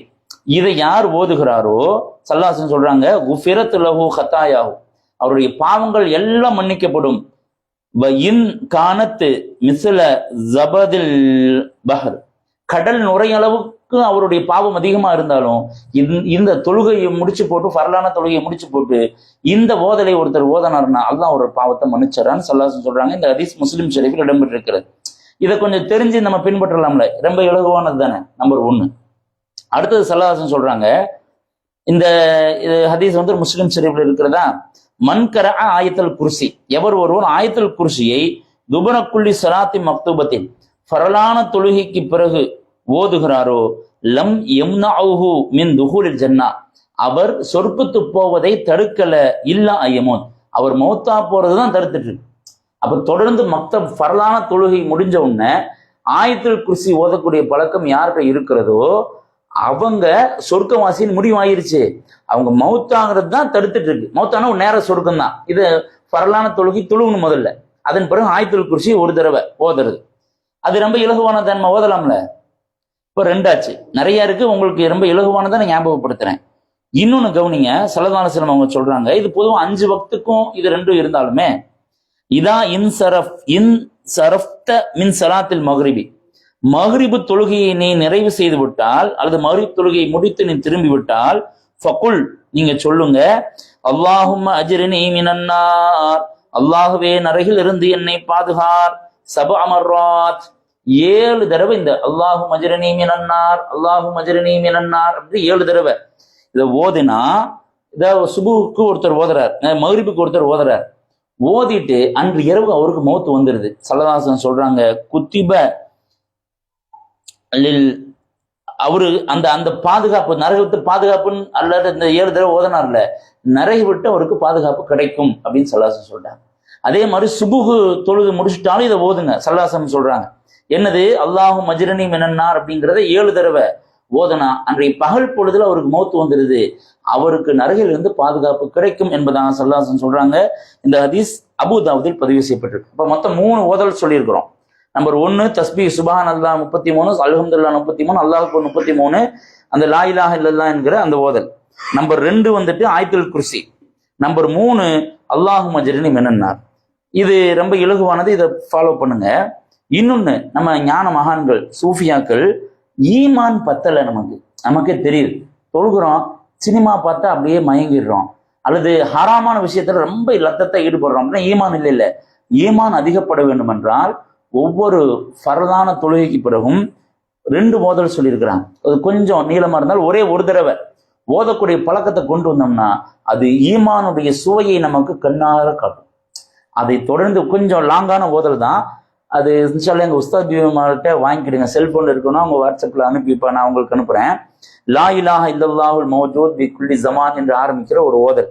அதே மாதிரி சுபஹானக மா அபதுனாக்க ஹக்க இபாதத்தி, அல்லாஹ்வே உன்னை நான் முறையாக வணங்கலையே, சுபஹானக மா அபதுனாக்க ஹக்க இபாதத்தி வமா அரஃப்னாக்க ஹக்க மாரிஃபத்தி, உன்னை முறையா நான் தெரிஞ்சுக்கலையே, உன்னை முறையா நான் நினைச்சு பார்க்கலையே அப்படின்னு ஒரு ஓதல் ஒன்று வரும். இத ஒவ்வொரு ஃபர்லு தொழுகைக்கு பிறகு ஒரே ஒரு தடவை கொஞ்சம் சரியான முறையில் ஓதி பழக்கப்படுத்திட்டு ஓதனோம்னா ஈமானுடைய சுவையை தத்ரூபமாக உணரலாம். இதை நிறைய இடத்துல சொல்லி ஓதி இருக்கிறாங்க. தனிப்பட்டு எங்க ஷேகுனாவும் நமக்கு சொல்லி அதை ஓதி அதாவது பாவத்தை கண்டோன்னு வெருண்டோடுகிற ஒரு பவர் நமக்கு தெரியும். ஒரு நன்மையான விஷயத்தை பார்த்தோம்னா ஆர்வமா அதில் போய் செய்கிற ஈமானுடைய வீரியம் நமக்கு தெரியும். அதையும் அப்ப என்னென்ன ஓதலமா சொல்லியிருக்கிறோம்? முதல்ல தஸ்பீஹு, 2வது ஆயத்துல் குர்சி, 3வது அஜ்ரினி மினன்னார், 4வது 2 ஆன்மீக மகான்கள் சொல்லி தந்த ஓதல். 4, 5, 6, 4, 5. இந்த 5 யாராவது லைனா சொல்ல முடியுமா? இது தொழுகைக்கு போற ஓதக்கூடிய ஓதல். அவ்வளவுதான். ஏறத்தால முடிவுக்கு வந்துட்டோம். இன்னும் ஒரு 10 நிமிஷம் 1/4 மணி நேரத்துக்குள்ள இன்ஷா அல்லாஹ் முடிஞ்சிடும். யாராவது சொல்ல முடியுமாமா? இல்லையா? சொல்லுங்க. இல்ல டீல மறந்துட்டீங்களோ என்னமோ நினைச்சேன். அடுத்தது சொல்லுங்கம்மா.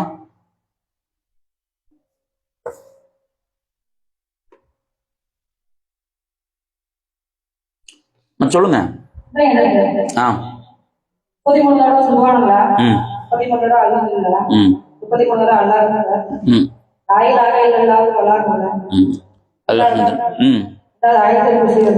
அடுத்ததுமா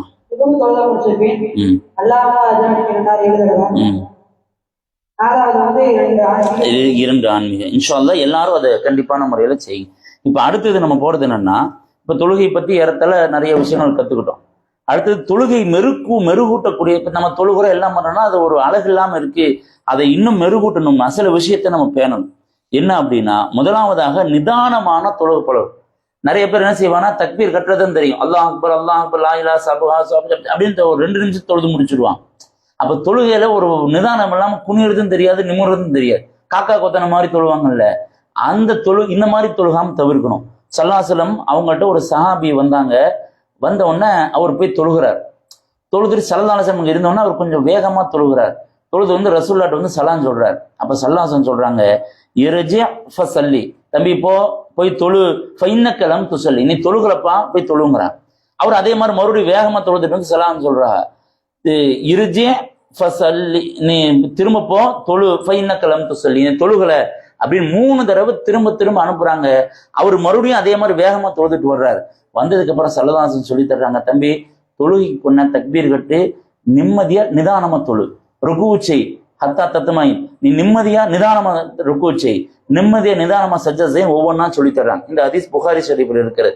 அப்ப இந்த நிதானத்தை தொழுகையில அவசரப்படாம மெதுவா தஸ்பீஹாத்துகள் மெதுவா அதில் ஓதக்கூடிய ஓதக்கூடிய பழக்கத்தை நம்ம வைக்கணும். அது நம்முடைய தொழுகையை மெருகூட்டும். 2வது கவனிக்க வேண்டிய விஷயம், தொழுகையில பிரத்யோகமா ஒரு குறிப்பிட்ட இடத்துலயே தொழுவோம். சில பேர் என்ன பண்ணுவாங்கன்னா, எல்லாம் உட்காந்து கச்சன்னு பேசிட்டுமா அந்த இடத்துல முசல்லா விரிச்சு அப்ப தொழுகிறேன்னு தொழுவான். அதை இந்த மாதிரி சந்தர்ப்பத்தை கொஞ்சம் தவிர்க்கணும். நமக்கு எங்க அல்லாஹ்வுடைய தனிமை கிடைக்குமோ அங்க நம்ம மனசு அங்க போவாது, அங்க உட்கார்ந்துருக்கும் உங்க சிந்தனை நம்ம மேல இருக்கும். அப்ப அந்த மாதிரி பிரத்யோக இடத்தை ஃபாலோ செய்யணும். ஸல்லல்லாஹு அலைஹி வஸல்லம் சொல்றாங்க, அபூ தாவூத் திர்மிதியில் பதிவு செய்யப்பட்டிருக்க ஹதீஸ், குறிப்பா இது பெண்களுக்கான குறிப்பிட்ட சட்டம், ஸலாத்துல் மர்அத்தி ஃபி பைத்திஹா அஃதலு மின் ஸலாத்திஹா மின் ஹுஜ்ரத்திஹா, ஒரு நீண்ட ஹதீஸ். அதாவது பெண்களுக்கு வீடு அமைப்பு இருக்குங்கல்ல, எல்லாரும் வந்து போகக்கூடிய அந்த ஹால் பகுதியில தொழுவது அப்படிங்கிறது ஒண்ணு. அதுக்கப்புறம் ரூம், அவங்களுக்குன்னு ஒரு ரூம் இருக்கும், அந்த ரூம்ல தொழுகிறது ஒண்ணு. அதுக்கப்புறம் அந்த ரூம்லயே குறிப்பிட்ட இடத்தை ஏதேனும் ஒரு துணி ஏதோ ஒண்ணு போட்டு மறைச்சு, அதுக்கு பேர் என்ன சொல்லுவாங்கன்னா அது உட்பகுதி, ரூமுடைய உட்பகுதி. இந்த 3 இடம் ஒரு பரவலா வீட்டுல இருக்கும். ஸல்லல்லாஹு அலைஹி வஸல்லம் சொல்றாங்க, இந்த 3 இடத்துல தொழுகலாம். அது சிறந்தது என்று இருந்தாலும், அது அனுமதிக்கப்பட்டது இருந்தாலும், ரொம்ப சிறந்தது தன்னுடைய அறையில ஒரு ஓரப்பகுதியை தொழுகைக்குன்னு ஒதுக்கி அந்த இடத்துலயே தொடர்ந்து தொழுகு. அதைத்தான் ஸல்லல்லாஹு அலைஹி வஸல்லம் சொல்றாங்க. அதை நம்ம ஃபாலோ பண்ணணும். அப்படி நம்ம செஞ்சோம்னா அந்த இடத்துக்கு ஒரு வைப்ரேஷன் கிடைக்கும், அது நமக்கு ஒரு ஆத்ம திருப்தியும் கிடைக்கும். அதை நம்ம, அதாவது பிரத்யோகமான ஒரு இடத்தை நமக்காக ஃபாலோ செய்து கொள்வது, அது நம்முடைய தொழுகையை மெருகூட்டும். தொழுகையை மெருகூட்டுற முதலாவது நிதானமாக தொழணும், 2வது பிரத்யோக இடம், 3வது தொழுகைக்காக காத்திருப்பது இது ரொம்ப முக்கியம். இப்போ உதாரணத்துக்கு அசுர் தொழுகிறோம், வேற வேலையை நமக்கு இல்லை, எல்லாம் டீ குடிச்சிட்டு அசுர் தொழுது போட்டு இன்னும் ஒரு அரை மணி நேரம் மகரிப்புக்கு இருக்கு, அப்புறம் என்ன செல்போன் எடுத்து அப்படியே வாட்ஸ்அப் அப்படி நோண்டுறது, யார்ட்டாவது பேசுறது, அங்கே போய் ஒரு வேலையும் இருக்காது, வெளியே போய் காத்து வாங்கிட்டு வரேன்னு. இதை தவிர்த்துட்டு அரை மணி நேரம் இருந்தால் அதே முசல்லாவில் அப்படியே மகரிப் தொழுகைக்க காத்திருக்கிறது ரொம்ப பெரிய நன்மை. கவனிங்க, சல்லாசன் சொல்றோம், ஒரு முறை சல்லதாசன் இஷா தொழுகைக்காக வந்தாங்க, வர்ற கொஞ்சம் ரொம்ப லேட்டா வந்தாங்க. அங்கிருந்து சில சஹாபாக்கள் தொழுதுட்டு போயிட்டாங்க. அங்க இன்னும் சில பேர் தொழுகாம சல்லாசன வரட்டுன்னு காத்திருக்கிறாங்க. அப்ப சல்லாசன் சொல்றாங்க, கது சல்லன் நாசு, மக்கள் தொழுதுட்டாங்க, நாம தூங்கிட்டாங்க, அம்மா இன்னக்கும், ஆனா நீங்க தொழுகாம காத்திருக்கிறாங்கல்ல, மா மன் தளர்த்துமுகா, தொழுகைக்காக காத்திருந்தீங்களே இவ்வளவு நேரம், இது எல்லாமே நீங்க தொழுகையில் இருந்த மாதிரி தான். அப்ப அசுர தொழுதுட்டு மகரிப் வரைக்கும் அந்த முசல்லாலேயே அமர்ந்திருத்தல் அரை மணி நேரம்னா அரை மணி நேரம் நம்ம தொழுத நன்மை கிடைக்கும். அப்ப அந்த தொழுகைக்காக காத்திருக்கிற ஒரு பண்பை, ஒரு பழக்கத்தை, அதாவது அங்க ஒரு தஸ்பீ ஓதலாம், ஒரு ஈமானுடைய விஷயம், மார்க்க கல்வியான விஷயத்துக்காக அந்த நேரத்தை செலவு பண்ணலாம். தொழுகைக்காக காத்திருக்கிறது என்ன பண்ணுவோம்னா மணியை பார்த்துட்டு கரெக்டா அந்த நேரத்துலதான் போய் வேகமா இது பண்றேமா. அதை தவிர்த்து தொழுகைக்காக கொஞ்சம் முன்னாடி போய் தொழுகைக்கு காத்திருக்கும். சல்லாசல் இன்னொரு ஹதீஸ், இப்ப நம்ம சொன்ன இந்த ஹதீஸ் புகாரி ஷரீஃபில் இருக்குது. அதாவது நைட் இஷாக்கு தாமதமாகி சல்லாசம் நீங்க எல்லாம் தொழுதுட்டு போயிட்டாங்க, தூங்கிட்டாங்க, நீங்க தொழுகையில தான் இவ்வளவு நேரம் இருந்தீங்கன்னு சொன்ன ஹதீஸ் புகாரி ஷரீஃபில் இருக்கிறது. அடுத்து சல்லாசன் சொல் மலாயிகத்து, மலக்குமார்கள் துசல்லி அலா அஹதிக்கும் மாதாம ஃபீ சலாத்தின் மாதாம ஃபீ முசல்லாஹு, பள்ளிவாசல்ல ஒருத்தர் தொழுகைக்கு போறார், பள்ளிவாசல்ல நல்ல வீட்டுல பெண்கள் அவங்க ஒரு முசல்லால தொழுகிறாங்க, தொழுது முடிச்சுட்டு சலாம் அலைக்கும் ரஹமத்துல்லாங்கும் போது வேகமா செல்போன் எடுத்து பேசிட்டு அந்த பக்கம் போகக்கூடாது.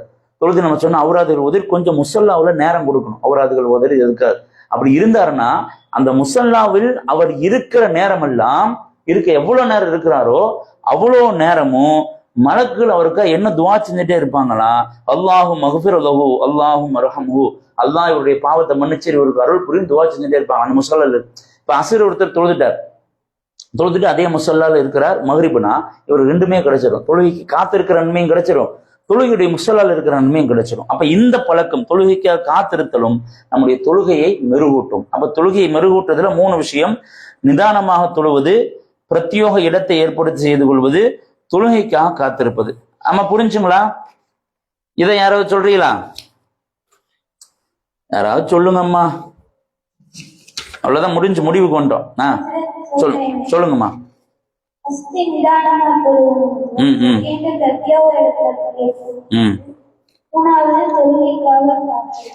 ஓகே, அல்ஹம்துலில்லாஹ்மா.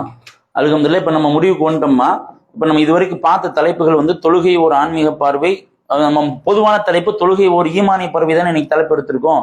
தொழுகை ஒரு ஆன்மீக பார்வை, தொழுகை ஒரு அறிவியல் பார்வை, தொழுகை இம்மை பலன்கள், தொழுகை மறுமை பலன்கள், தொழாதவர் தண்டனை, சில தொழுகைகளின் சிறப்புகள், தொழுகைக்காக ஆர்வப்படுத்துவதின் சிறப்பு, தொழுகைக்கு பிறகு ஓதக்கூடிய சில அவுராதுகள், தொழுகை மெருகூட்டும் காரியங்கள் அப்படின்னு இடத்தால ஒரு 10 விஷயங்கள் 10 தலைப்புகள் பேசியிருக்கிறோம்.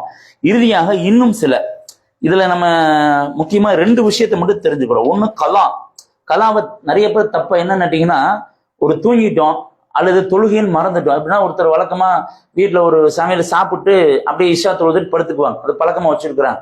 வெளியே ஒரு விஷயத்துக்கு போய் சாப்பிடுறது, ஹோட்டல் போய் சாப்பிட்டு வந்தாங்க, வந்து பேசிட்டு இருந்தாங்க, சாப்பிட்டு தொழுவாங்கல்ல, அந்த சிந்தனை தொழுதுட்டோங்கிற சிந்தனையிலேயே ஞாபகம் இல்லாம தூங்கிட்டாங்க. காலையில சுபுக்கு எந்திரிச்சதுக்கு அப்புறம் அடோட இஷா தொழுவுலையப்பான்னு ஞாபகம். இப்ப ஒரு கலாச்சாரம்.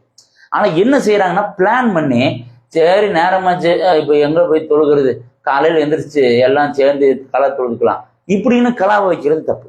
அப்ப கலா அப்படிங்கிறது நம்ம மறந்துட்டோம் அல்லது தூங்கிட்டோம், நமக்கு தெரியாம நம்ம கண்ட்ரோல் மிஞ்சிட்டு தொழுகை போயிருச்சுன்னா தான் நம்முடைய கலா செஞ்சுக்கலாங்கிற நினைப்புல தொழுகை விடக்கூடாது. இதை ஒண்ணு தெரிஞ்சுக்கிறோம்.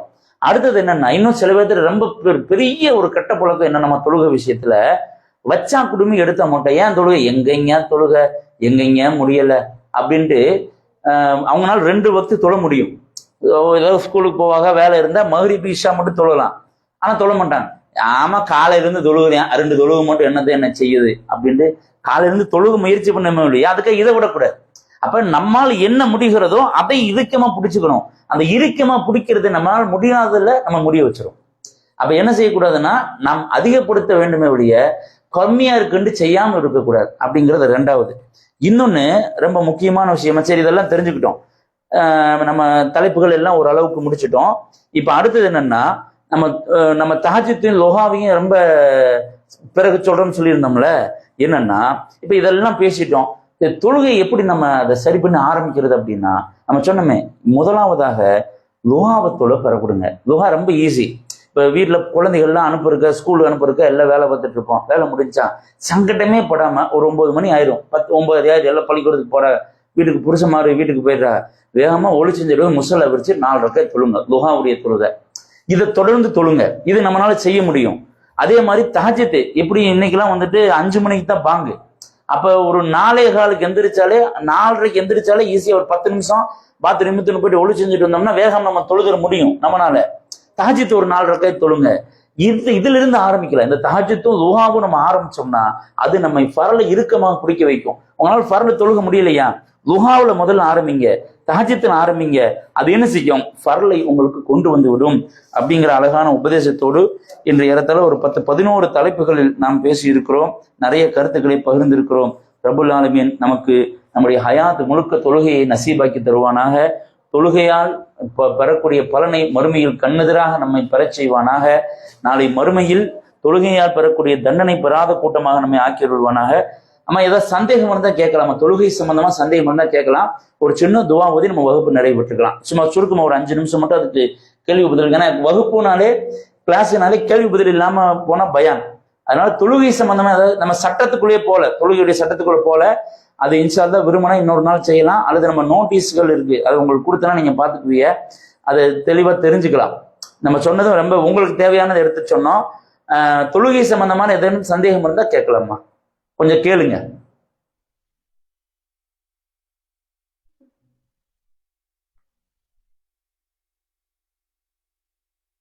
கேளுங்கம்மா.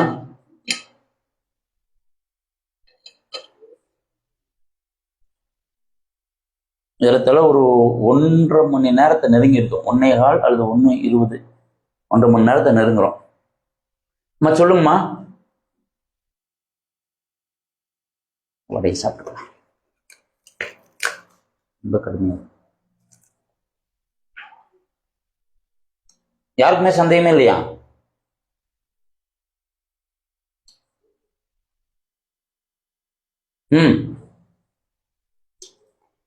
உசபிமா இருக்க சந்தேகம் இருந்தா மைக்க கொடுங்க.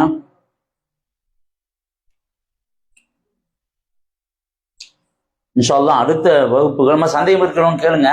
அடுத்த வகுப்பு இன்ஷா அல்லாஹ் நம்ம தொடர்ந்து செய்யணும், துவா செய்யுங்க. ஏன்னா இந்த முறை நாங்க வெவ்வேறு தலைப்பு எடுத்தோம், கோபம் பற்றி பேசும். கேளுங்கம்மா.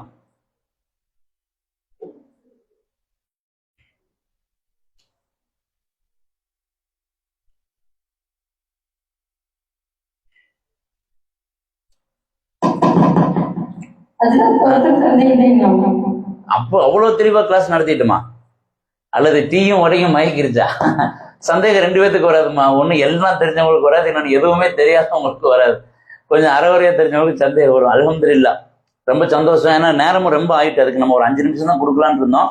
யாருக்கா சந்தேகம்னா கேளுங்க, அல்லது எங்க உஸ்தாபியோட தொடர்பு. நம்ம இப்ப சொன்ன விஷயங்களை இப்ப நம்ம பாயிண்டா சொன்னோம்ல, இது பாயிண்ட்டை மட்டும் ஒரு போட்டோ காப்பி அந்த உஸ்தாபி கிட்ட இருக்குது, நான் ஏற்கனவே கொடுத்துருக்குறோம்.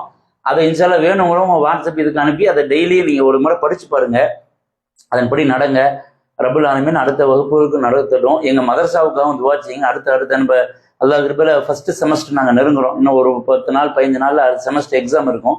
வெளியே நிஸ்வான் மாசா வந்து உஸ்தாபிகள் வந்து அந்த பரீட்சையை நடத்துவாங்க. ரொம்ப வலுவான முறையில் நிஸ்வான் மாசா ரொம்ப அல்லாஹ் சிறப்பா போயிட்டு இருக்கு. உங்களுடைய துவா பரக்கத்தை நாங்க நாடுறோம். அதே மாதிரி இந்த மதரசா நடத்தக்கூடிய நம்ம மாணவர் சின்னதுரை அவர்களுடைய குடும்பத்தாருக்கும், அதே மாதிரி இதை முன்னின்று சிலபஸ் மேக் பண்ணி நடத்தக்கூடிய எங்க 4 ஆலிம்களுடைய அந்த டீம், எங்களுடைய ஈமான் இஸ்லாத்துக்காகவும் எங்க 2 பேத்துக்கு மத்தியிலான அந்த உல்ஃபத், அந்த பந்தம் இன்னும் வலுவா நல்லபடியாகி இன்னும் நிறைய சேவைகள் செய்வதற்காக துவா செய்யும். இன்ஷா அல்லாஹ் துவா ஓதிக்குவோமா. அல் ஃபாத்திஹா.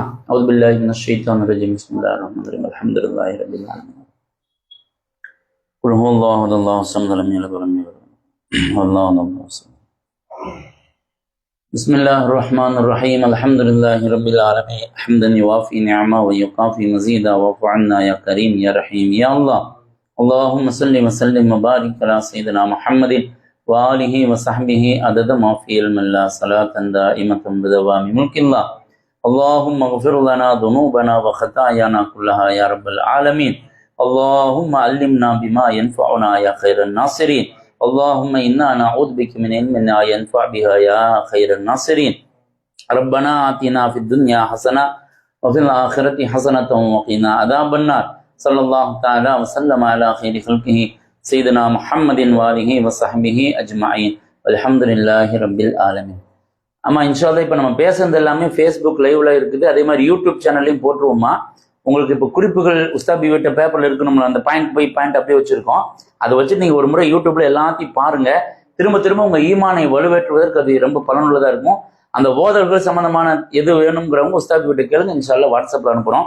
ஸல்லல்லாஹு அலா முஹம்மது ஸல்லல்லாஹு அலைஹி வஸல்லம் ஸல்லல்லாஹு அலா முஹம்மது ஸல்லல்லாஹு அலைஹி வஸல்லம் ஸல்லல்லாஹு அலா முஹம்மது யா ரப்பி ஸல்லி அலைஹி வஸல்லிம். அஸ்ஸலாமு அலைக்கும் வரஹ்மத்துல்லாஹி வபரகாத்துஹு.